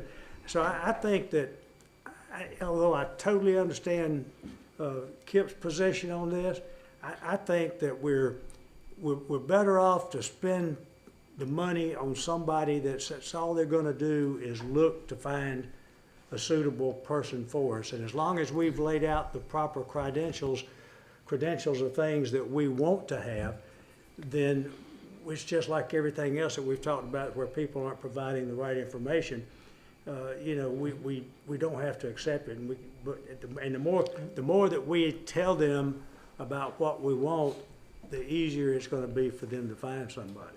And if I was a person, if I was doing that job, I would certainly look local before I would go then why don't we do that? Why don't we look local first before we decide to go for a headhunter? Who's going to? I mean, and just to me, what we're going to do, I've been on both sides of the coin. Who's going to do that? I've been where people were promoted above me that shouldn't have been, and I've been promoted into the state job where the state workers felt they should have been promoted. You bring somebody in here new, it's going to take them 6 months to even figure out where all the street names are. It's going to take them a year and a half. During that year and a half, you're going to have your top performing officers hit the door. We've talked about retention. We've talked about loyalty to our servicemen and women. Let's give us 60 days to see if we've got somebody here to do it. If they can't, if we can't find somebody in 60 days, then let's spend $26,000 I don't disagree with that, but I'm just saying the town, you know, surely our police department needs all the opportunities that they can have. But we're not serving. This is not a private business to where we're sitting here deciding what's the best way for us to go. We're representing a town who deserves that we're going to do everything we can to get the very best person that we can for the money that we can afford to do the job. And wherever that comes from, it may be internally. Well, unfortunately, to me, it tells me that Chief Younger wasn't doing his job. It's a black spot on his career if he hasn't trained somebody to take his place when he moves on. Mark, I'm not saying that's not true. I fundamentally disagree with Okay. that. I mean, we all have our own opinions. In my business experience, you're not talking about hiring a mid-level or an entry-level person. You are talking about the leader of the police department in this town. Anytime, don't do this. If Alice left tomorrow, we don't just say, well, let's just look internally for 6 months and find out if somebody can do the job. I agree. I said let's look for 30 days. But then, Mark, then you're put. Okay. Let's be honest. Right now, the person that has the advantage in getting this job is sitting in this room. Because if we hire a headhunter and we go forward and he kicks ass and takes names for the next 2 months, what do you think that does in terms of he's proven himself out, right? All right? If it doesn't meet our criteria and stuff, and look, I don't get the vote on this. I fundamentally disagree with trying to kick this thing down the road. Every time we've done this, it's backfired on us. It backfired us on the clerk. It backfired us on the finance person. Okay, on something like this, getting somebody out there to vet this stuff for us. If they come back, and I just hear don't all wanna this see us, stuff. I don't wanna see us lose 3 or 4 officers because they know they're not gonna be promoted if they bust their butts. And then nobody's How do you- gonna wanna Mark, come back in how do you and know be a that? police, Mark, how because do you- nobody's gonna wanna come in and be a police officer from the surrounding areas because we're not promoting from within. But that's, How do you know that? 2 points, 2 I've questions. lived it. 2 points, 2 questions. First off, MGT was used to hire finance, is that correct, for the town? Same company. Correct. And it took a long time for them to do it Yes. effectively. I think I have no problem kicking the can down the road for 30 days to get questions answered. My questions are, Mr. Fellman, who was included in this as a senior consultant, but has no experience in North Carolina, how can they guarantee us that we're going to get somebody who's concentrated on North Carolina, concentrated on a coastal beach town of our nature?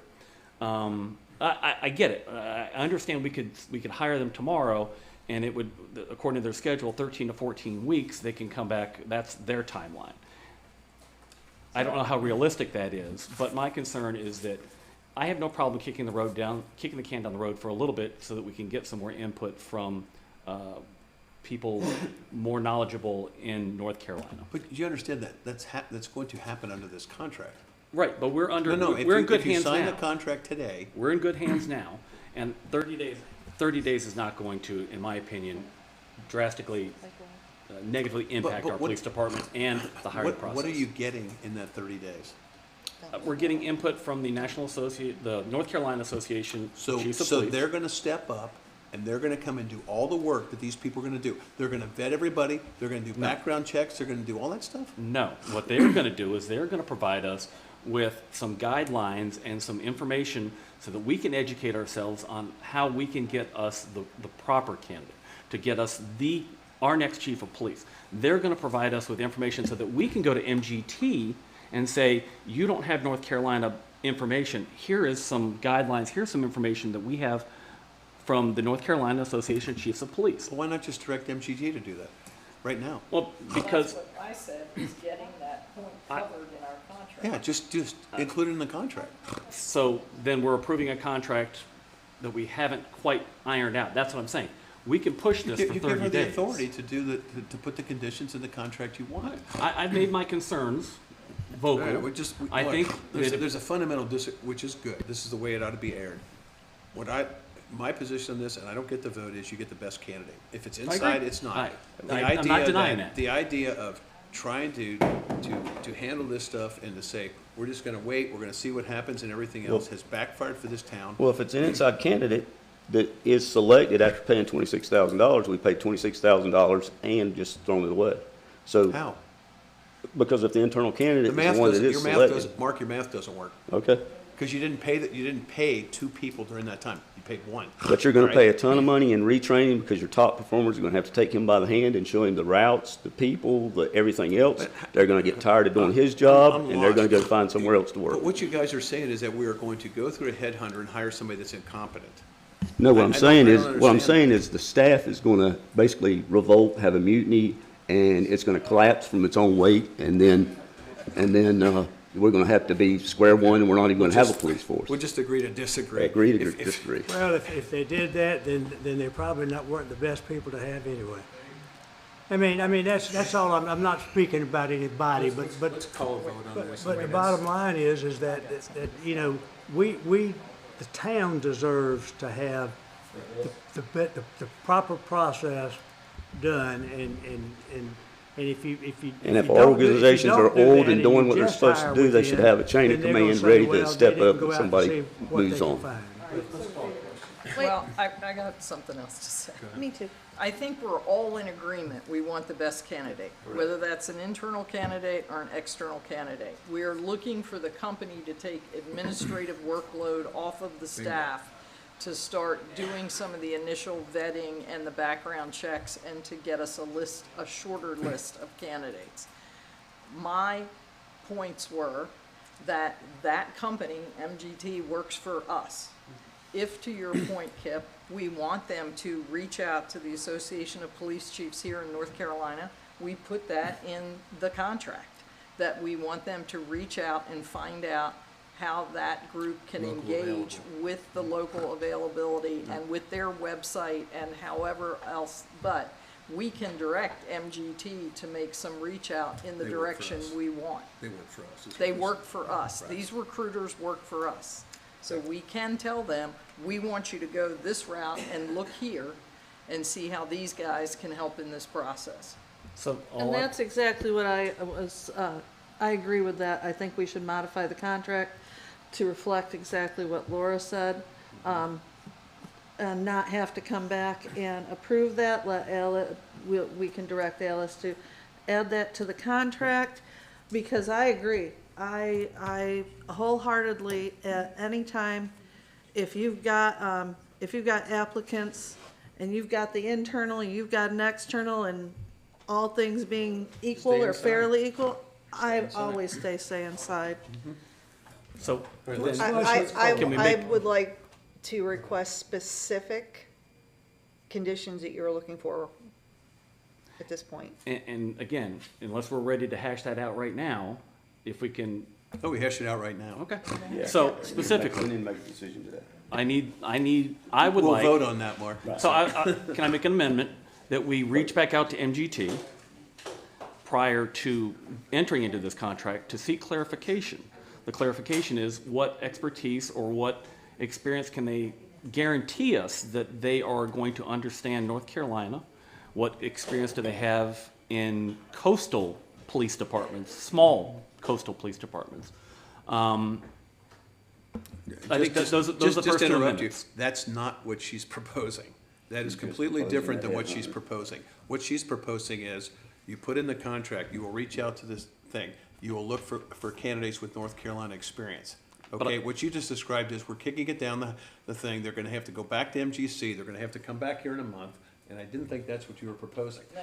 Nor what they're saying is, you can propose that, I'm just telling you, you got 3 votes going the other way. So why don't we handle the one we think that, I think Larry's agreeing with that too. I think 3 people here are saying, you go One, back we and you haven't put voted. what? One, we haven't voted, so you can't put words in people's mouths. 2, I have made an amendment to get this information prior to, because what if MGT comes back and says, no, we're not gonna do it? What if they come back and they say, no, we don't know North Carolina? Where are we then? Are we stuck with a company that can't provide us with what we need to get the ideal candidate? Right, My- we're right where you just said we're gonna be a month I from have now, made it- if we do your suggestion. I have made a motion And now- for those 2 items. All right, I asked for a second. is there a second? Wait, There's already a motion on the floor, I that's what thought. I was, There's that's she's- what I was the gonna motion- say. I made a motion Do- to amend. Okay, is that? okay. Correct. We So, let the clerk just say what the original motion Please. was, so and then right we'll now work we back do from have a there. motion on the floor, Approve the contract. we have a motion on the floor for item B's specified, or specific action requested, which was made by, Mayor Pro Tem, to approve the budget amendment 2026-26.34 and contract award ordinance 2026-26.35. At this time, with that motion on the floor, I cannot accept another motion on the floor until that motion either fails to receive a second, which it did receive a second, or it fails when it is, yeah, you could amend it, but it would have to be amended by the person that made the original motion to begin with. So, Okay, I would like to pull my original one. okay, you can also withdraw, for Yep. sure. And then I'd like to amend it. Laura, will you help me out with this? Connie would like to amend that motion to include MGT reaching out to the Association of Police Chiefs and engaging any help they can offer. in- North Carolina Police Police Chiefs. Chiefs. North Carolina specifically. Right. Okay. In our hiring process, including seeing if they would allow us to advertise on their website, et cetera. Okay, yeah. Are you seconding that? She's the original one. Wait, I thought I'm she the- had to amend it. Right, Yeah. okay, so. That's Connie's So Larry- amended. Okay, so Larry, are you're you, seconding that amendment? We need a second? We need a second. No, that can be you then. I'm can serve. seconding it. She's Okay. seconding. All right. Okay, now more discussion. Is that a group that you would agree with?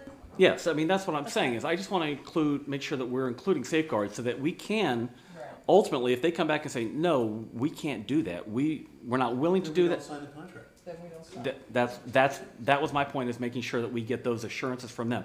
With those assurances in place through the amended motion, I'm in agreement. Okay, that's fine. And this, a woman, Can I just ask for clarification, when reaching out to the chiefs, the North Carolina specifically Chiefs of Police Association, are you specifically requesting that someone from there be on that interview panel with MGT, or are you saying that we use that as a resource to advertise on their site?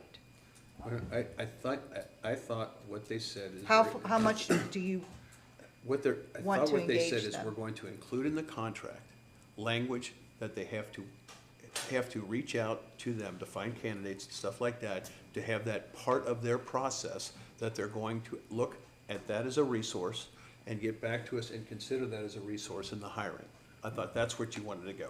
Right, I don't want, if MGT feels that a representative from the North Carolina Association of Chiefs of Police is prudent, That's up to them. or they come to us, right, depending on their recommendations, I would have no problem with bringing somebody up, but no, that's not the general. Okay. I want them to make sure that the North Carolina Is a resource. is a resource that provides them beforehand what standards that they would be looking for. Beforehand, that's- Beforehand, And so that they can say, yes, that is something we are willing and able to do. If they And- can't, at that point, that's when I want to know, so we can reconsider the That'll contract. just be a criteria they put in the Correct. search. And Well- if they offer us to be able to Correct. put our job opening on their website, we would take advantage of that. Correct. And MGT would take advantage of that. I would hope. and they are to entertain, they are to entertain, well, no, let me ask this question. What are we proposing if we have internal, That's That's all part of their process. That's all part of so, their but if we have internal applications, They don't distinguish. They So- don't so that- distinguish. Larry, if a patrolman wants to That's right. apply for that, they can. that's right. Yeah. So if anybody that's presently here wants to apply, they go through them I and then. think everybody that is aware of this position being vacant is That's already right. aware and starting to put their ducks in a row to apply. I have no doubt that they will be given a fair shake. But again, my understanding is from past, the hiring of Chief Youngener, that Alderman Leonard helped or in some way worked with that. I would hope that I would be afforded that same opportunity should we get to that. That's separate from this contract acceptance. I'm just putting it out there. Now we have a motion. The attorney needs to weigh in on that. I don't know how it was handled in the past, but the general laws, the town's ordinance, and the personnel policy is very clear that the town manager appoints. So the board is giving input, I think, which she will find helpful, but ultimately it's her decision. Oh, yeah, and I'm definitely not taking that from you. I just want to say, I hope you consider that I have expertise, my background, what I campaigned on, my 30 years of law enforcement. I can provide you with a lot of good feedback, as I hope I have done today as well. All right, so we have a motion, we've got an amendment. We really have to vote on this. We've been talking about this for 45 minutes. So, go ahead, please. All right, so Alice, just one other discussion point with MGT, and I know they publish it on their website, correct?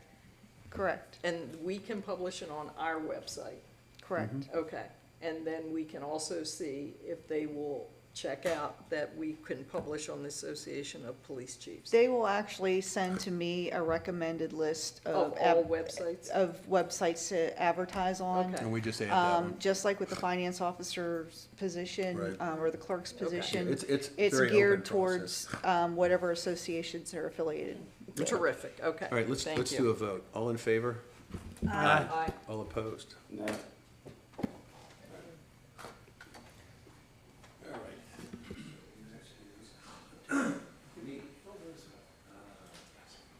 You want to pop up my PowerPoint? So, as everybody knows, I've been beating the drum on doing a 5-year strategic plan for some time. I will try to keep this relatively short. So, this is also the basis for why Alice and I have reached out to Mr. start with, okay, so go ahead to the next slide, please. All right, when you're looking at understanding where we are, we have to go beyond. In the past, we've done a single-year budget. And Joanne and I used to talk about this, and my view on this is we are looking at the largest single project we've ever done. We really have, I think Alice has got a general handle on what we think is going to happen over the next 4 or 5 years. But what we have not done is put together a financial analysis similar to what the Carters do for a lot of other cities, and they'll talk about it a little bit, is going out and figuring out how much money we've got coming in, how much we're gonna need for projects, all those type of things. Because I think everybody understands that 5 years from now, our payroll probably is gonna be up. Our expenses are gonna be up. We had the architect talk about the cost of things going up. We need to forecast what that looks like and then decide what we can pay for and what our priorities are. Right, so we talked about this. The obligations we have beyond the single budget year, the firehouse, the fire truck, beach projects. We've got one right now, the one we're working on right now, may go, hopefully will not go beyond this fiscal year. But we've got other things we're doing. We have to consider our obligations. We have to consider, and this will be in part of the modeling, the Carters will put together a living model for us. So if a citizen comes in and says, what you really need to do is this, we can model the impact of that. We can figure out the timing of that. It'll give us an economic analysis of what that's going to cost, all right? Forecasting, all those type of things. And the other thing that we talked about, that Chris talked about in the last one, which kind of got my attention, was hurricanes. How much money are we going to need to make sure, this preceded me on this board, when Florence hit, how many years was it before we actually did the beach work? 3, 4? The reason is town didn't have any money. And these are reimbursement projects. You've got to have the cash up front if something comes in. We cannot wait 3 years to rebuild the beaches because we didn't have money. And what he's talked about, and we have cash right now, what does that mean? What is the weather? And the other thing is the economy. Right now, we've been very fortunate. Accommodation taxes are holding steady. The other benefit that we've talked about a little bit is people don't understand why we only get half the accommodation tax from the county. All you have to do is look at our budget and figure out how much we get in sales tax. We do not generate $4 million in sales tax, but there is an agreement between the county and the other municipalities about how occupation taxes and sales taxes are allocated. So we give up about $1.5 million in occupation tax and pick up $4 million in sales tax. We will make that, as long as I'm around, we will make that trade every day. So go ahead to the next slide. Resources, cash, we got cash, accounts receivable. If you look at the financial part that Wade put together and Alice has talked about, we've got a lot of receivable money from FEMA. 11 million, Wayne, if my numbers are correct.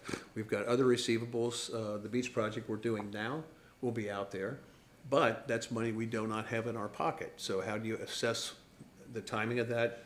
Those type of things. Loan availability. For those that remember what the Carters did for us before is we refinanced the USDA loan, which was the Phase 5 loan. And I can't find the slide, but Connie and I were talking about it. We know that we saved millions of dollars in interest by going with those special obligation bonds and refinancing things. We need to look at that, forecasting the revenues. Obligations we have. Public safety is an obligation. That is a very high priority. Beach maintenance is one. Debt repayments. Knock on wood, once we get past this next payment on the beach, we'll have the firehouse, which we are borrowing at, what did I hear, 3%? 3.79. 3%, good rate, particularly in this environment. And everybody knows what the interest rate is on the fire truck, don't we, Chief? 0. It's an interest-free loan.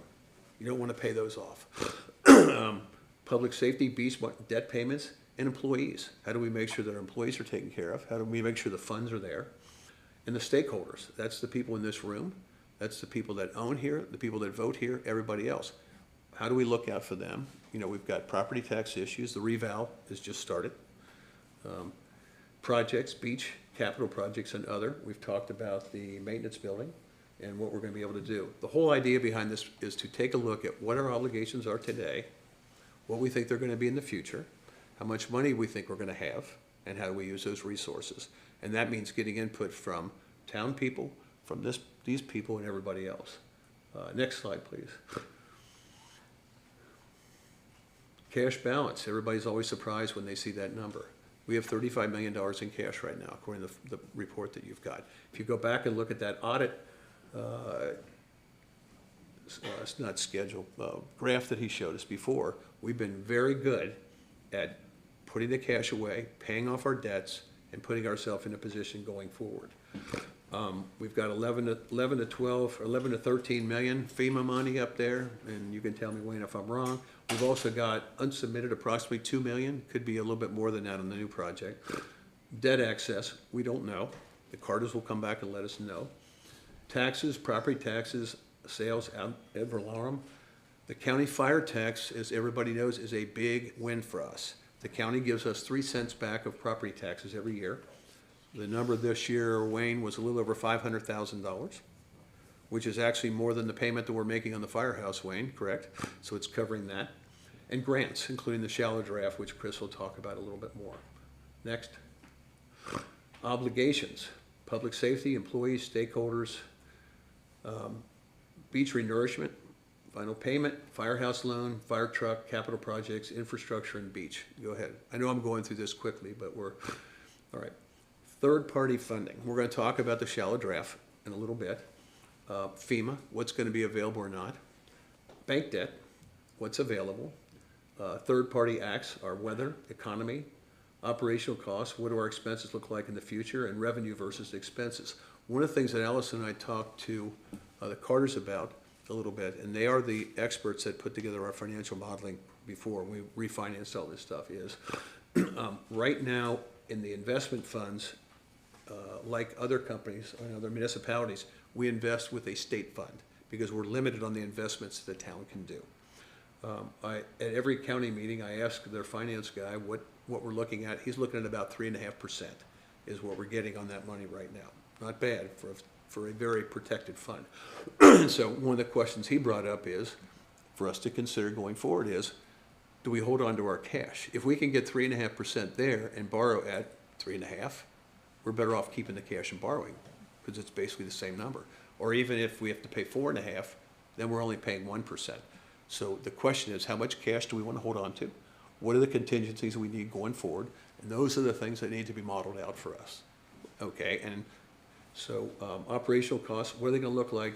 And it's going to be revenue versus expenses. Go ahead. What's a strategic plan?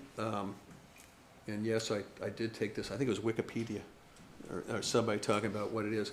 The whole idea behind this is we don't have to have, a $50,000 take a look at and feeling the kumbaya thing about what's our mission and all those type of things. What we need to do is figure out as a town what we want to do, what our resources are, and plan for it. And that's what a strategic plan does. The county's got one, Holly Ridge has got one, Surf City's got one. The other thing a strategic plan does is it ends up being a scorecard for this board to you. All right, meaning that if we plan this thing out and we're going to tell you these projects are going to happen, they don't happen, then you know that we didn't produce the results that we thought we were going to produce. And I think it's a very good scorecard to have. And go to the next one if you will. What I'd like to do is schedule a strategic planning session. And the irony of this is, once again, Alice is ahead of me on these type of things. At the county meeting, I talked to the Holly Ridge mayor, and they used UNCW, the people that we've actually looked at for courses that do strategic planning stuff. And the league, I'm sorry, the league. Right, okay, but it's the same person that does the training and stuff. They did an on-site 2-day strategic planning session for Holly Ridge for, he said, $2,000, which is a lot less than I thought we would be paying for, because I think we need a facilitator on this to get our hands around what this looks like. And so what I'd like to do is, as we finish this up, and we'll have the Carters come in, 2 things I'd like to get accomplished today, if possible, from this board. One is engage the Carters, which we'll talk about a little bit. The second thing is give Alice the approval to go out, reach out to this resource, which she's already talked to about availability, find out, and let's say we give her the authority up to $10,000, okay? She's gonna get the best deal that she can for us. Schedule something like that, but also we're gonna need this board's commitment. This is 2 days, okay? And in my opinion, you gotta have a facilitator because you gotta have somebody that's keeping us on schedule and the commitment that we're gonna spend 2 days doing this. So, Rick, the North Carolina League of Municipalities is offering their strategic planning training in New Bern, February 17th and 18th. That might be a good baseline course for some of the board members to take prior to bringing in a facilitator to go on a deep dive just for our town. You know, so that way they get the overview course and then we do, you know, really a working session then with the league person regarding our particular interests. I've actually thought about this and why, no offense, I don't agree with that for 2 reasons. One is, again, kicking it down the road. But more importantly is, there could be 600 people at that class. You don't know how many people are gonna be there, but it's not gonna be, but here's the point is, it's not a session for us, it's a general session. And I'm assuming part of the plan they're gonna put together, Alice, is going to be the primary on what a strategic plan is. It's gonna be more basic than, Onwassa just spent $35,000 on the planning, on their strategic planning. We're not gonna do that. Apparently that a couple years ago. Go ahead. Rick, will you explain to the new members and to the audience who Carters are? No. The Carters are, and they're on here. The Carters are a group that we brought in a number of years ago to take a look at the financial situation we had here. We had a debt, USDA loan that was phase 5. Under that terms of that debt, we actually had to hold $5 million and basically get no interest on it. We were precluded from doing any other beach projects until that was paid off. All right, and it was gonna be another, 10 years of paying it off? Yeah. We went back and refinanced these things at like 2%, which was lower than the rate. We paid, instead of having $5 million sitting there, getting no interest, we paid off the debt. We came up with a payment schedule to get us debt-free with all that stuff over that period of time. The other thing that they did on beach projects, and you've heard me use the word SOBs, they're special obligation bonds. What we did is, we went out, because these FEMA projects are reimbursement projects, they created this structure, which the Carters have done and all these other municipalities, is you go out and you borrow money. I think it was PNC we borrowed money from. The collateral is not the town. The collateral was FEMA reimbursement. So we were not collateralizing town assets. And so we got a very good interest rate, all right? And it allowed us to borrow money and have a structure in place so that we could pay off the debt, but also do the beach projects. And so they were the expertise. They do this, and Doug can talk about how many other towns they do this. They literally saved us millions and millions of dollars in interest and allowed us to restructure our debt and to put us in the position we are now. We've got cash and other things in hand. Saved money, did it quickly. Very so quickly. that we could move on, and Yeah. it was amazing. Well, and the other thing is to have that facility, the special obligation bonds, so that you had a structure in place that in the future, if we ever had an event, that we could borrow money, that we already had it in place, we knew, and it was approved by the LGC, which has to approve any of our debt financing or any of our other things. So Doug can talk about it a little bit more. So back to my slides, if you will, real quick. And like I said, I have no problem with people wanting to go do that again. And how much is the New Bern thing? You remember? Not off the top of my head, I don't, Most but I of them can are look for- it up for my- you. My whole point is, I like the idea, if we're gonna do something like that, it would help me. I've been through strategic planning sessions and everybody else has. I would like to have it, frankly, as a team-building exercise for this group, okay? And also, remember, if we have it here, it's open to the public, okay? It's not a class that you have to pay for or whatever. Anybody that wants to show up for these sessions can show up. It's open to the public. And then we'll be able to get public input in those type of things. And you're instead of paying one fee, or we don't even know people's calendars to be able to, my calendar is not such that I can tell you today, that I'm gonna be able to make every one of those sessions. I looked at the New Bern thing, okay, and I think it's gonna be, Alex, more basic than that. They're not talking about doing the deep, what you're talking about is the really deep dive, Laura, that does all that kind of stuff. It's $500 $500? for the town. And it's up to 5 participants. Anything after 5 is an additional and when is it? 125.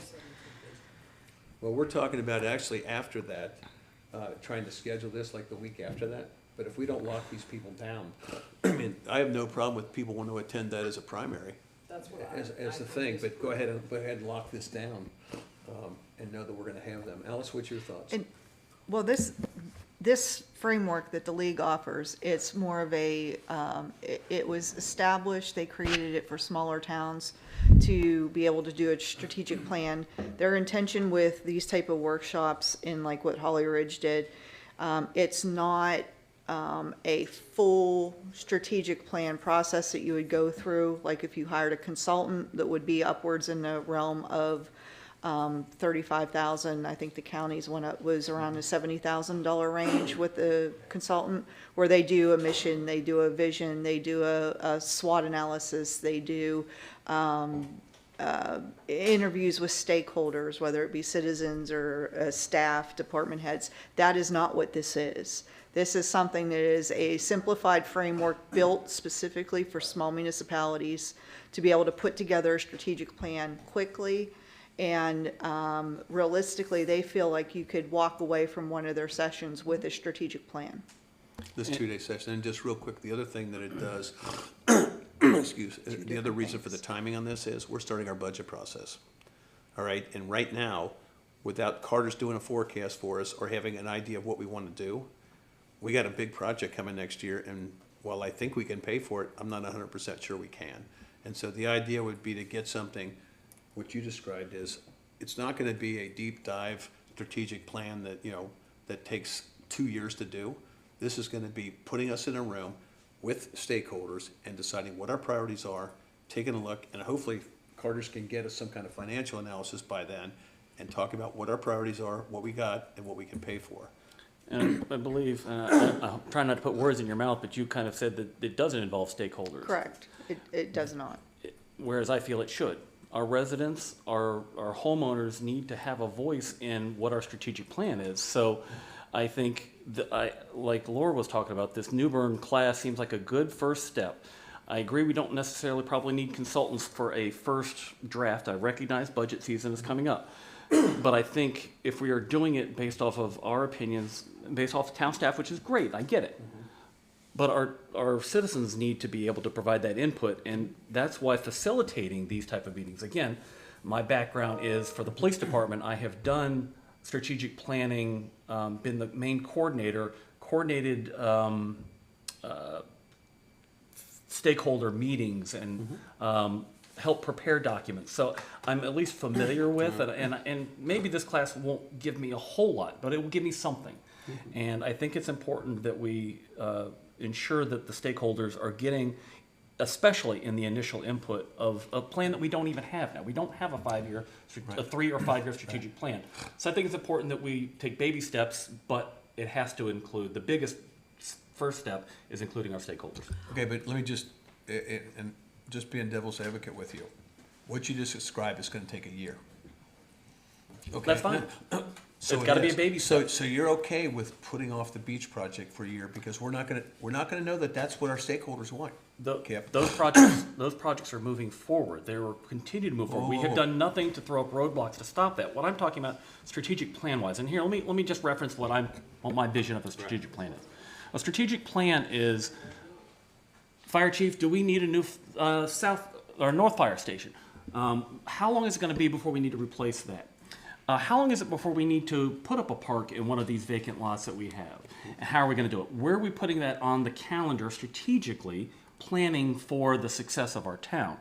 That's what I'm thinking of. These projects for the beach, there's no denying that the beach is, as we said during the campaign, and as we've said here today, the beach is the town, North Topsail Beach.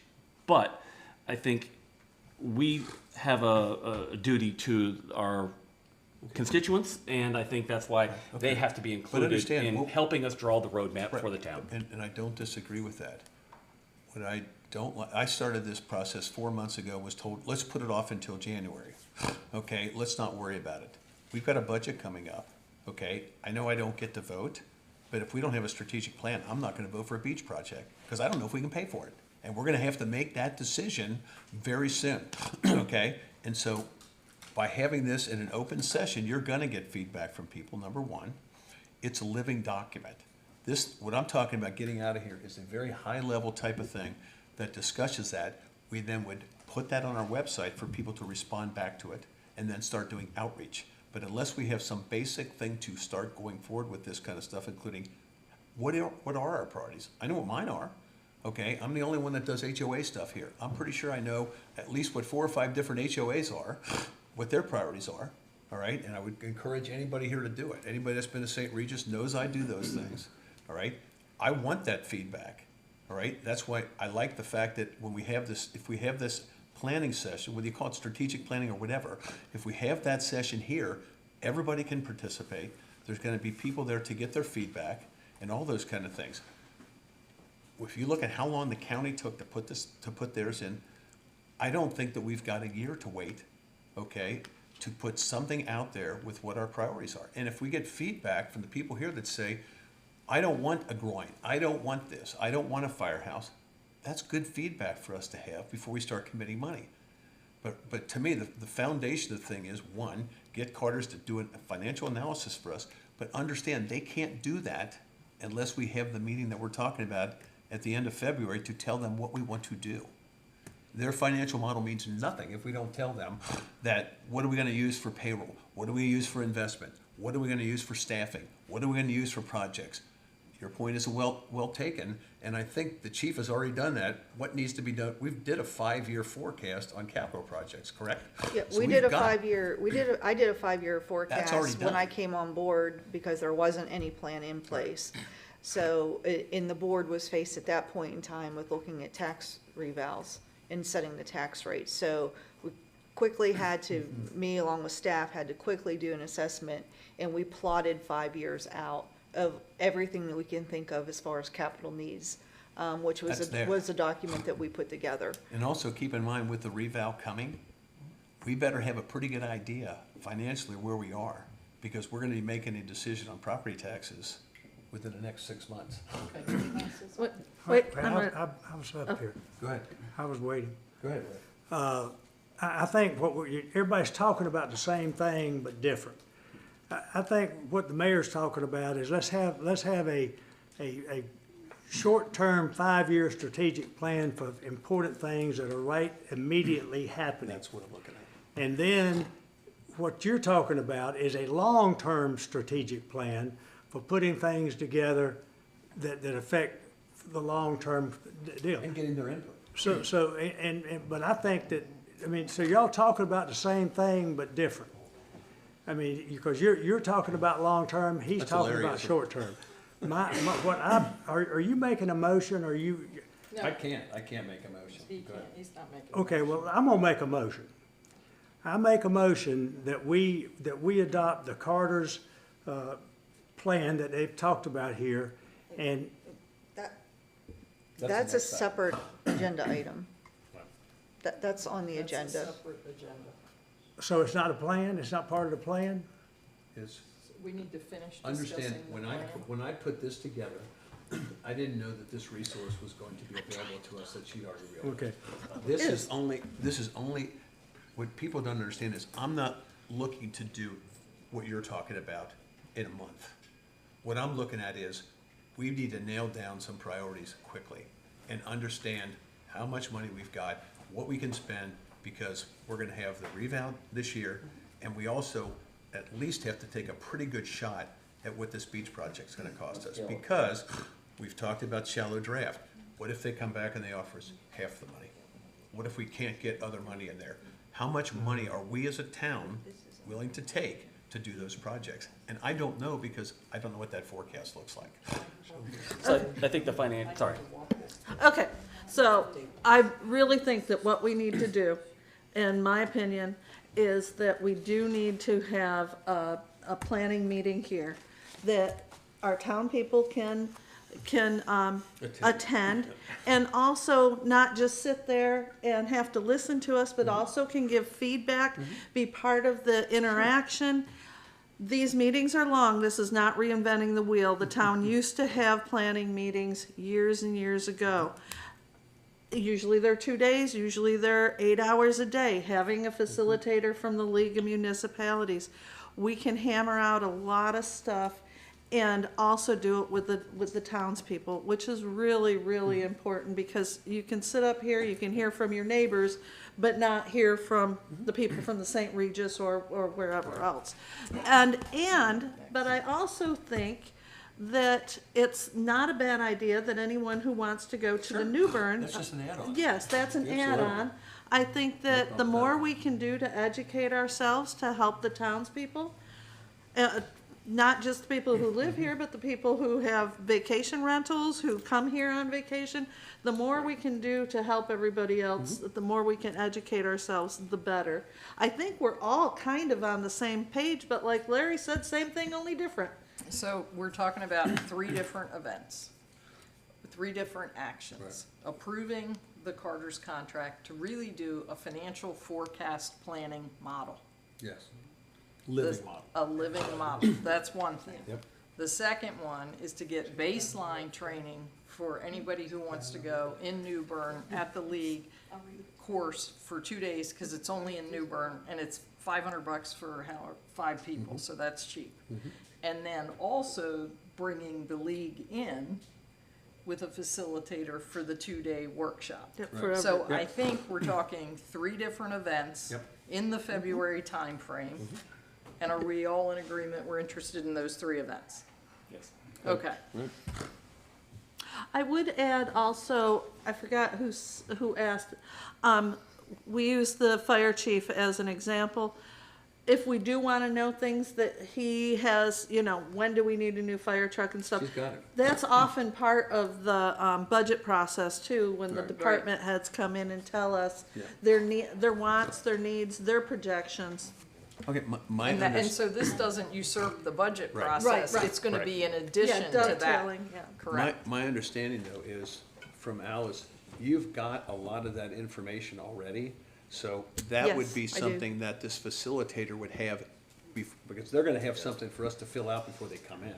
Well, right? this is About what we wanna something, look those at. type of items is something that's actually would go to, once you approve the agreement on the agenda today with the Carters, it's gonna go to the Carters so they can build into the modeling. So, I'm confused. I know that's unusual, but we've covered a gamut of things that I don't know that any resolution has been obtained. And I think that we need to deal with one item at a time, because what Laura's talking about is everybody going to these, the government, whatever. If they're available, right? If they're available. And I have put my name in the hat for one of them on January the 26th, but it's not available. And so I'm on a list to wait. But what the mayor's talking about is a more immediate process of things that needs to get done because of the immediate financial needs that are going to take place over the next year. And so I think that we're just covering, everybody's got an agenda item here that's not the same. So I think that what my opinion is that we need to, there's no question to call because we've not had a motion. But I think that what we need to do is just determine which one thing do we want to deal with. If anybody on the board wants to go to one of these things, I mean, they can go. Well, that's my point. Look, we don't need anything related to the New Bern thing. You're allowed to sign up and go, all right? So if you want to go, you go, right? You can't make that mandatory. It's more expensive if we sign up individually. No, than she'll if we sign up do for it the as a five. town. So I can just sign up as a town. Okay. So you And sign that up, and because if it's Anybody past the 5 people, I would have to sign up as an additional person, but I can sign up as just the town. right, so that's already included in our budget stuff. We don't have to worry about that. Okay, we're going to talk about the Carters in a minute.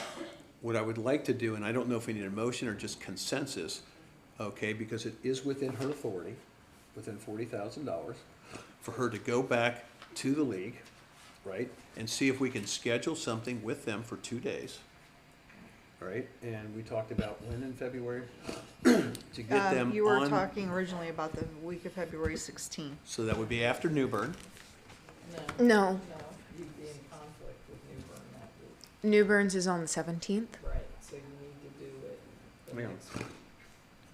So if you So the 23rd that week, yes. would you reach out to them, Alice? I will say a motion's not necessary if it's within her Yeah, I mean, powers we're- of authority. She's gonna come back to us and say, I can schedule them for that week, and then if anybody has a conflict, I'm looking at my schedule now. I Please am, email though, her going right to away. ask that, I know that we heard feedback that Holly Ridge was in the $2,000 realm. You gotta get at least which is 10,000. so I need assurance that the board is comfortable right now, since everyone is so Mhm. all over the place, to be honest. A vote. A vote, and what you're comfortable with going up to. If you want to say $10,000 is the max Yeah, to give me that's fine. approval for, Yeah. then that's, Okay, so a sufficient. motion to approve her, you got, I'll make a motion that Alice has board approval to go up to $10,000 to bring the North Carolina League of Municipalities in for a 2-day workshop for the town of North Topsail Beach. okay, so here's a second. Second. All in favor? Aye. I'm making a motion that Lexi goes ahead and signs up the town. You don't need And a motion for that. but she She's can already do got the that. So authority. do we know 5 people? Do we know who wants to go? 1.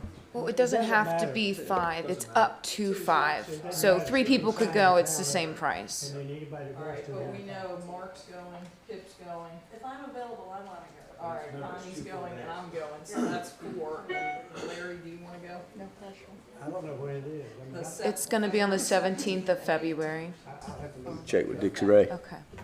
So now we know who's going to that one, so the left is what you originally wanted, which was the Carter. Now we'll put the Carters up and have Correct. Okay.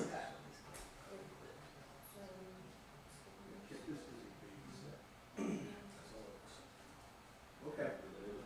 Yep, let's go to Carter. Really quick, I'm sorry.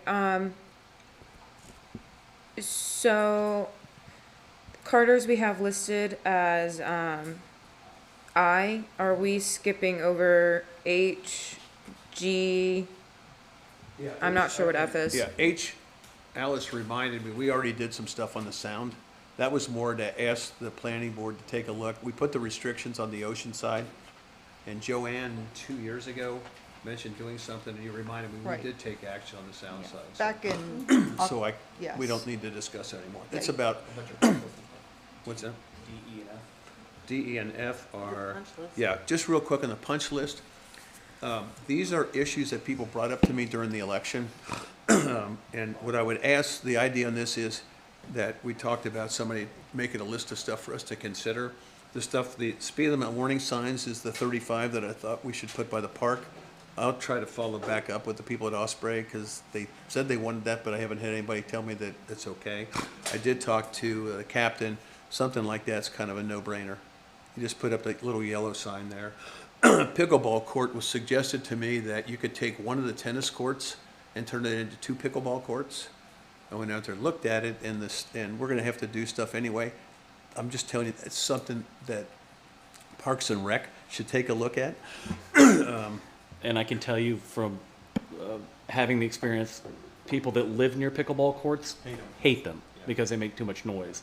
So I think before we commit to any pickleball courts, I just want to throw that out there. That's a Parks and Rec thing. And as a new member of the Right. Parks and Rec Right. committee. And then Alice has already taken care of this. I don't know if people know this. Villa Capriani, and I forget the lady's name, Michelle?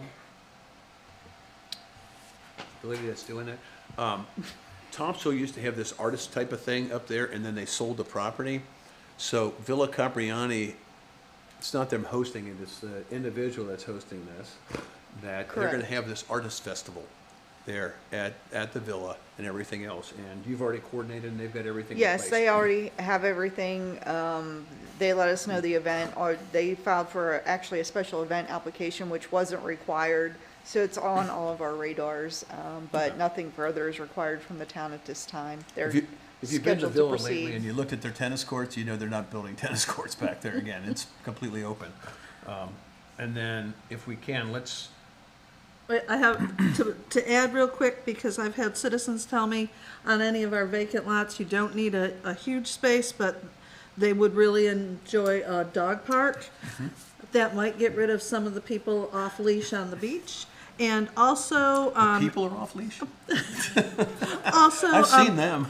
if there's any way, any extra town hall parking, even putting in some gravel out back or something.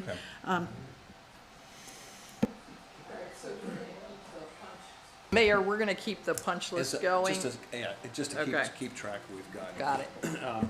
Real quick, Chris, can you come up? Let's talk about shallow draft for a minute. Originally, and I'll back up a little bit. We've talked about filing for the money. You can come on up, Chris. We've talked about filing for the money in the shallow draft fund. We do not have all the permits in place. And the question is, how much do you wait to get it done? Originally, I was going to ask that we approve going ahead and make the filing. I don't think we're ready to do that yet. So we're going to step back from that. Chris will talk about it in a minute. Chris and Alice and I met with Senator Lazzara, because one of the things we've talked about is getting legislation that is North Topsail Beach money from the state. Shallow draft is a fund that's got about $75 million in it right now. We're going to be asking for 35 plus of that. So we don't know what we're going to get.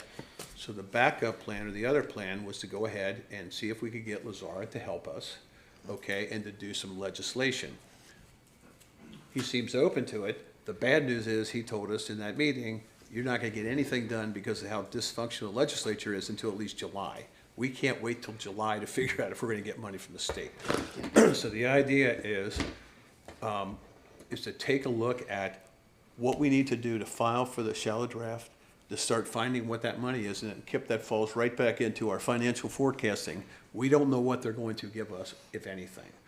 And so I think, Chris, the idea today is just say, you can work with Alice and council and whatever to go through all the steps to make sure that we can do the filing, and then be prepared, Alice and Chris, at the next meeting to come to us with a package with resolutions, with everything in it, with what you think we're gonna ask for, and then hopefully, and you can answer this question, hopefully we can have another meeting with staff that Lazzara said he would help us set up to discuss that roadblock that's there. Senator Lazzara did tell us he would work with us to help push through the administrative issues that we've got with the state. So Chris, it's your podium. So I think you summed it up pretty good there with one other ad, or two other ads. We're looking at 3 different avenues for getting the money, and all 3 of those have different potential values, and some of them could be combined in certain ways. Shallow draft is a 3-to-1 match. There is a provision under the shallow draft for rehabilitating, the word's not rehabilitating, it is siting a disposal site. Which means that you can purchase land and do the improvements to create a disposal site. So that's the avenue we're going under with shallow draft, to use this as a borrow area. Currently, the Corps of Engineers is out of capacity at the New River Inlet Crossroads. They ran out of capacity last year for anything that comes out of Channel to Jacks, because that material is over 10% silt and is not able to be put on the beach. So if we were to empty the site, that provides between 2 and 2.6 million cubic yards of capacity for the Corps for Channel to Jacksonville, which is 75 to 100 years of capacity that they would need out of Channel to Jacks. It would solve their problems all the way into the next century. So this, to me, is a very good, beneficial project both ways. There's been some holdup with wildlife resources. State Wildlife Resources, while they have, they do not own the site, they have been put in the position of managing it, and their position is some of the old growth on the island is a valuable bird habitat, and so they've just said flat no without having any real consultation from us. They ghosted us for 7 months. And then I had a friend who was very connected reach out to somebody at Wildlife Resources, and 48 hours later, we got a letter saying, no, we're not going to talk about this. We don't even think you're qualified to even design the levees. It wasn't exactly those words, but basically what they told me in the email, and kind of put off all of the work that we have done on that as if we'd just been kind of tinkering around with it. It was a rather I will say it was a rather offensive email that I got. So I'll leave it at that. What we did immediately after this kind of notice, actually leading up to it, because we kind of thought we were going to get something like this, we started talking to the Corps of Engineers, because the Corps of Engineers has right of easement on that island. They can do whatever they need to do to put sand on that land as part of their operations and maintenance. The Corps was, at the time, was very supportive of it, as long as we weren't trying to take anything directly out of their budget.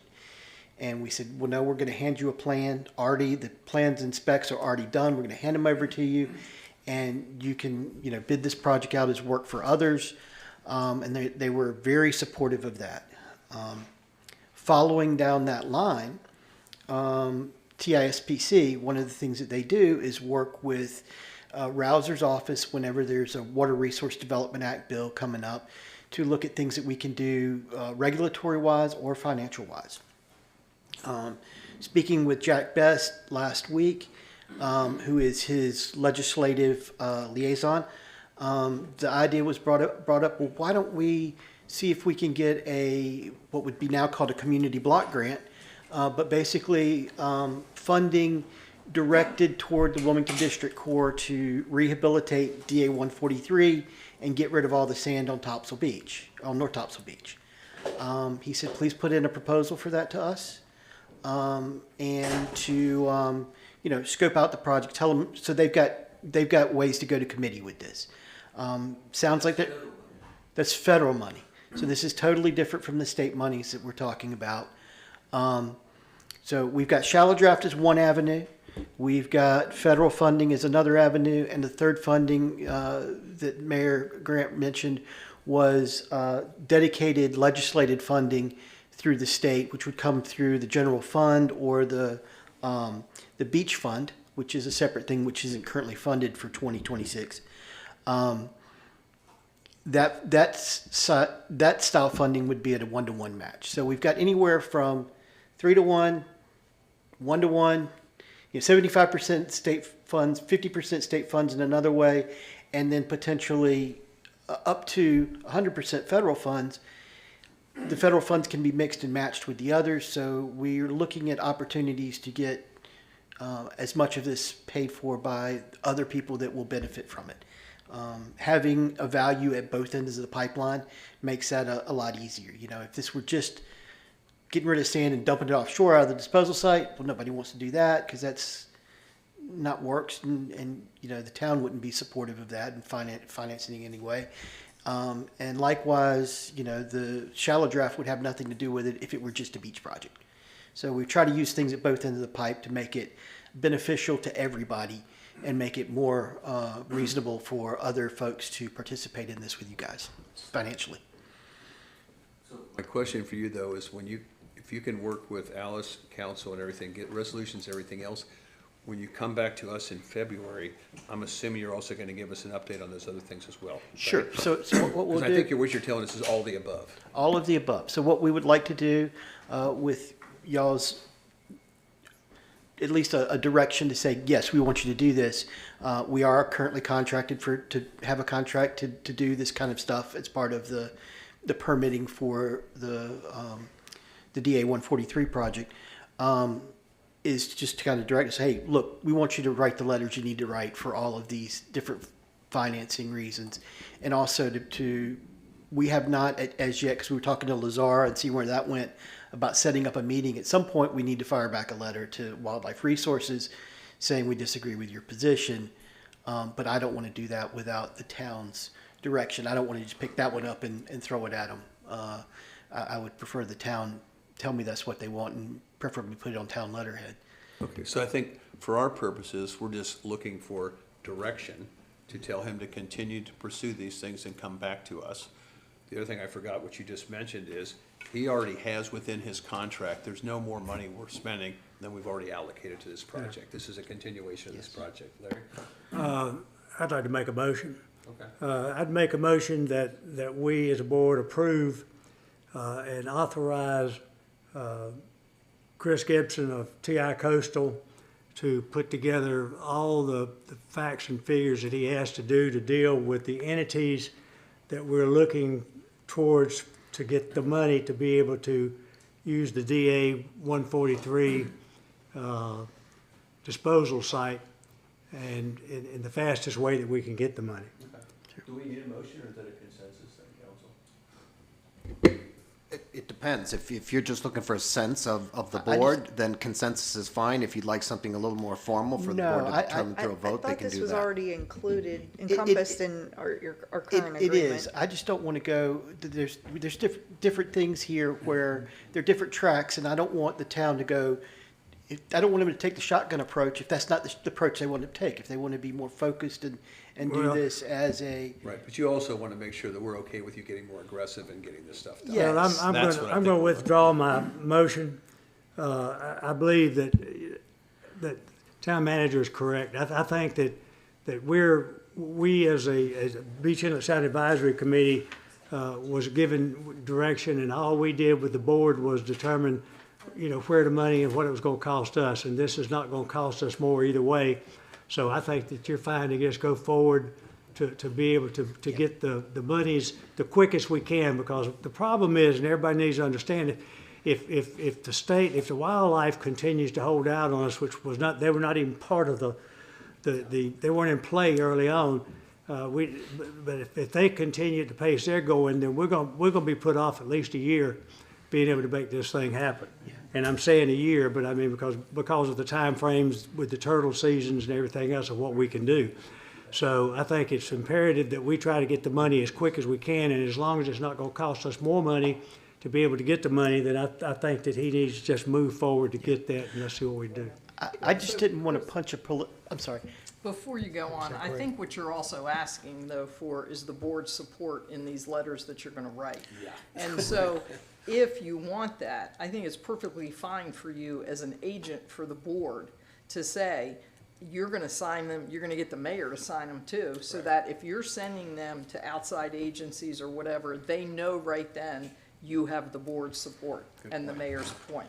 That's exactly where I want to. I don't want to punch a political tar baby for you. Exactly. And So and if end you up in a want mess. our support and you want it in writing, then I think you ask for the mayor to sign off on those letters that you're sending, or the town manager, whoever you want. Or both. Or both, and so that when you send these, it's the town sending these. Yes. And you're our agent, who has the facts and figures, but the town is supporting.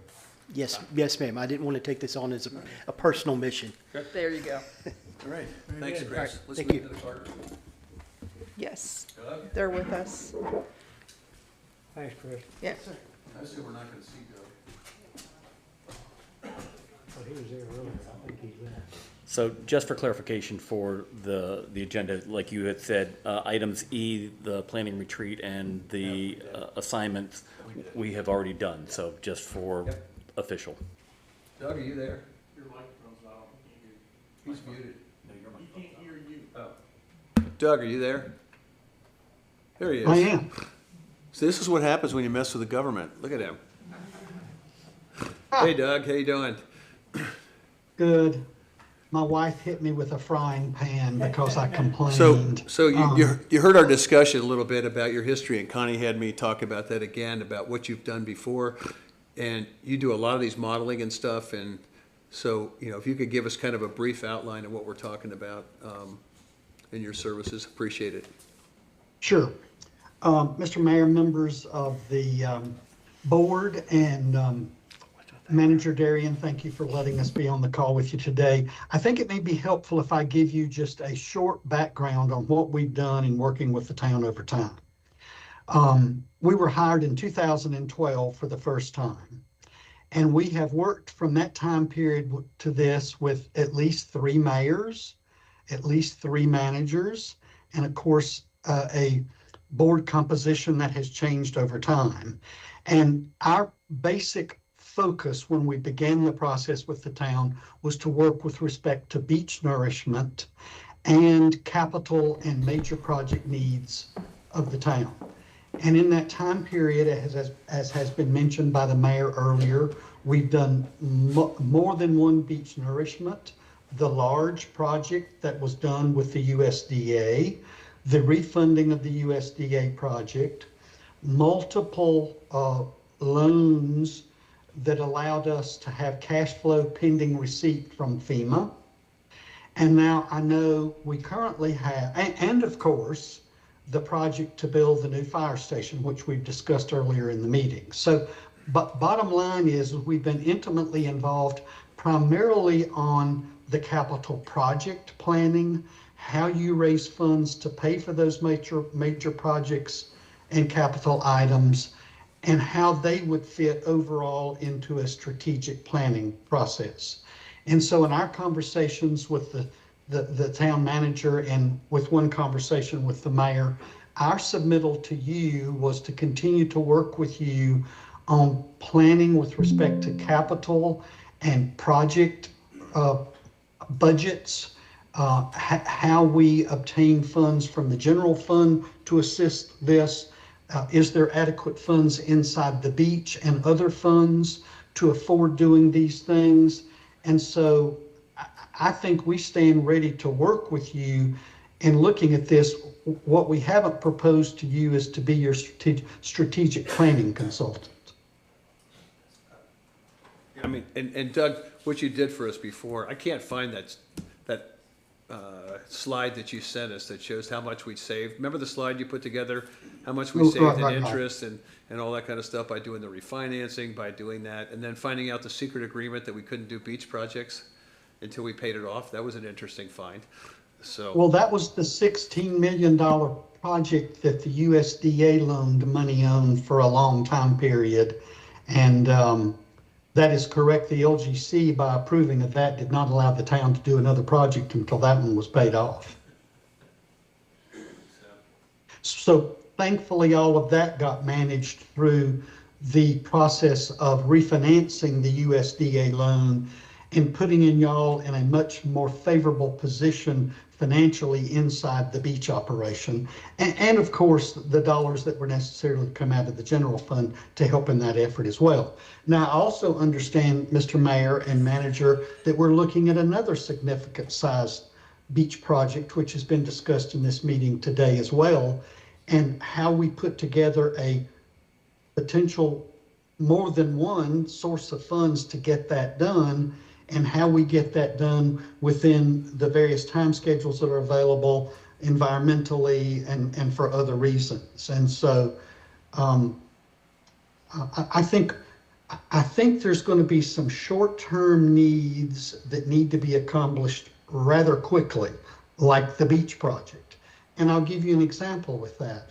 If we determine or find out how much and from what sources we're going to obtain grant or other sources or appropriations, so that lowers the amount that the town is going to have to borrow or raise out of its own money to pay for. If we borrow all or a portion of it, it will take a minimum of 90 days after we know how much the town needs to borrow before we can get the LGC's approval. So all of that needs to be factored into the timing of a strategic plan as well. And of course, we sit here with the capacity. Dylan Gangapatiye is on the phone with me today, and one of my new associates who would help us with the modeling, not only on the capital side and the beach side and the maintenance side, but also modeling with what do we see in growth and revenues on the operating side, growth and expenses, and how much would be available to us to help with these major projects that we're talking about. And Doug, Laura mentioned that too. This is what you would create for us is a living document. So if we come back to you and say, well, I know we don't need one, Chief. We need another firehouse in 3 years. Okay, how are we going to pay for that? We need a new public safety or public building. We need whatever. All that kind of stuff will go in there, and then you can also model in, if we get, making this up, if we only get half what we think we're going to get in funding for something, how much cash does that pull from us? What does that do going down? How do we pay for it? Because anything we do financing-wise is gonna have to go through the LGC anyway, correct? Right, right. And we do debt affordability modeling with a number of our other town and county clients on an ongoing basis. That's correct. And so as property taxes or other thing goes up and our reimbursements to the town change, this document could reflect those rates and we could see our increased revenues in a projection as well. Well, there'll be inputs to make that model tell you that. Okay. Right? A model is a framework in which you produce outcomes by giving it inputs.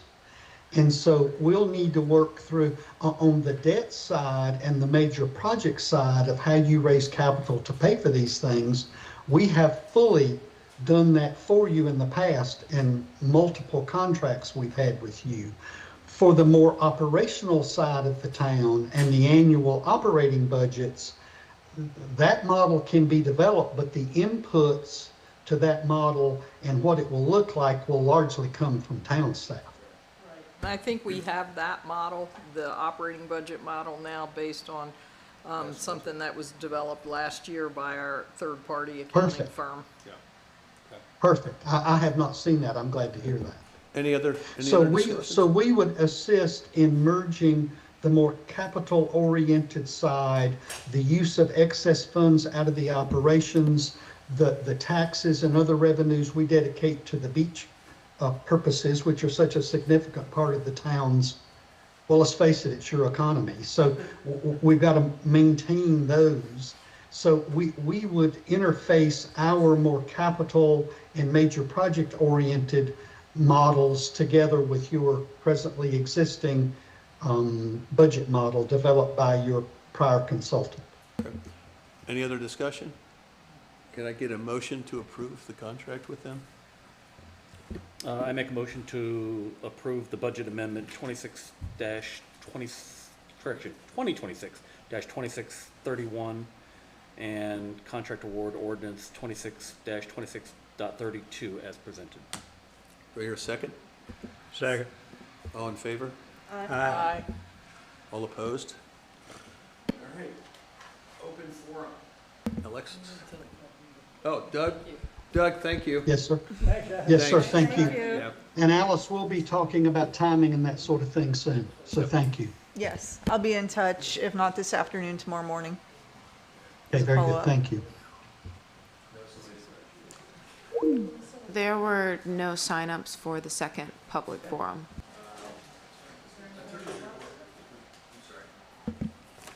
Attorney's report. In the interest of brevity, A couple hundred people out there. Our fire department was out there to provide support should anybody suffer a medical emergency in that cold water. The water was chilly, but the event was really good and continues to grow year by year. I'm hoping that we can maybe incorporate it into the town for future Parks and Rec. promotion, Parks and Recreation, to help, again, build community as much as we can. Again, I hope everybody had a happy and safe, restful holiday season and look forward to continuing this work moving forward into the new year. Good. Did Fred Flintstone show up? Yes. Okay, I just want to make sure. Thank you, everyone, for watching. Oh, you don't get to go next. You're the pro tem. You have to wait. Larry. Dang it. You're a big fish. They warned me out. Did we wear you out? I wasn't on tape on that. The only thing I want to just make you aware, I am looking into and working on the Cobra issue that Tom was always dealing with, and I have made inroads with the Ferguson group, and we have talked about some plans and some things that we're going to be doing to potentially move forward with that and maybe bringing it back into a more local state arena rather than the federal, but don't know that that's going to be the case. But in case anybody wanted to know, yes, we are continuing to work on that, and I will be handling that. And thank you. Just want to say we're in flu season. Do that hand sanitizer. It's been bad, and I'm sure everybody's known someone who's been sick, so take some precautions. 11th Avenue also has its own dolphin dip, 1 PM on the first every year, and we've been doing that for about 8 years. They do it in the sound though. Yeah, and we go into the ocean. And we're also, Kip and I are gonna be attending the Camp Lejeune New Year's event tomorrow night, and I'll give you a report back on that. And I look forward to serving this year under Rick and working with the board to move things forward. Happy New Year. Mayor Pro Tem. Why, thank you, Mr. Mayor. Thank you, everyone, for coming out, and for those watching at home. I hope everybody did have a safe and happy New Year. I look forward to a much better 2026. I also just wanted to remind everybody that next month we are not meeting on the first Wednesday of the month. It will be on February 11th instead. Just make sure you mark that in your calendars. Alice, did you want to add any? I'm changing the protocol. We ask, anything else we need to clean up? No, we're good. You sure? Thanks, everybody, for coming. I think I mentioned everybody at the county meeting. I brought up them helping us with the sidewalks and also make sure we get our funding for this year, which they're going to move forward with. And then I think that's about it. Happy New Year, and thanks to everybody for coming. I think we are, I need a motion to go into closed session. For item Motion. number 6, personnel. What's that? For personnel. When they Motion to make go the into motion. closed session for personnel? Pursuant to North Carolina General Statute 143-318.11, subsection 6. I second.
I make a motion to come out of closed session. Do I hear a second? Second.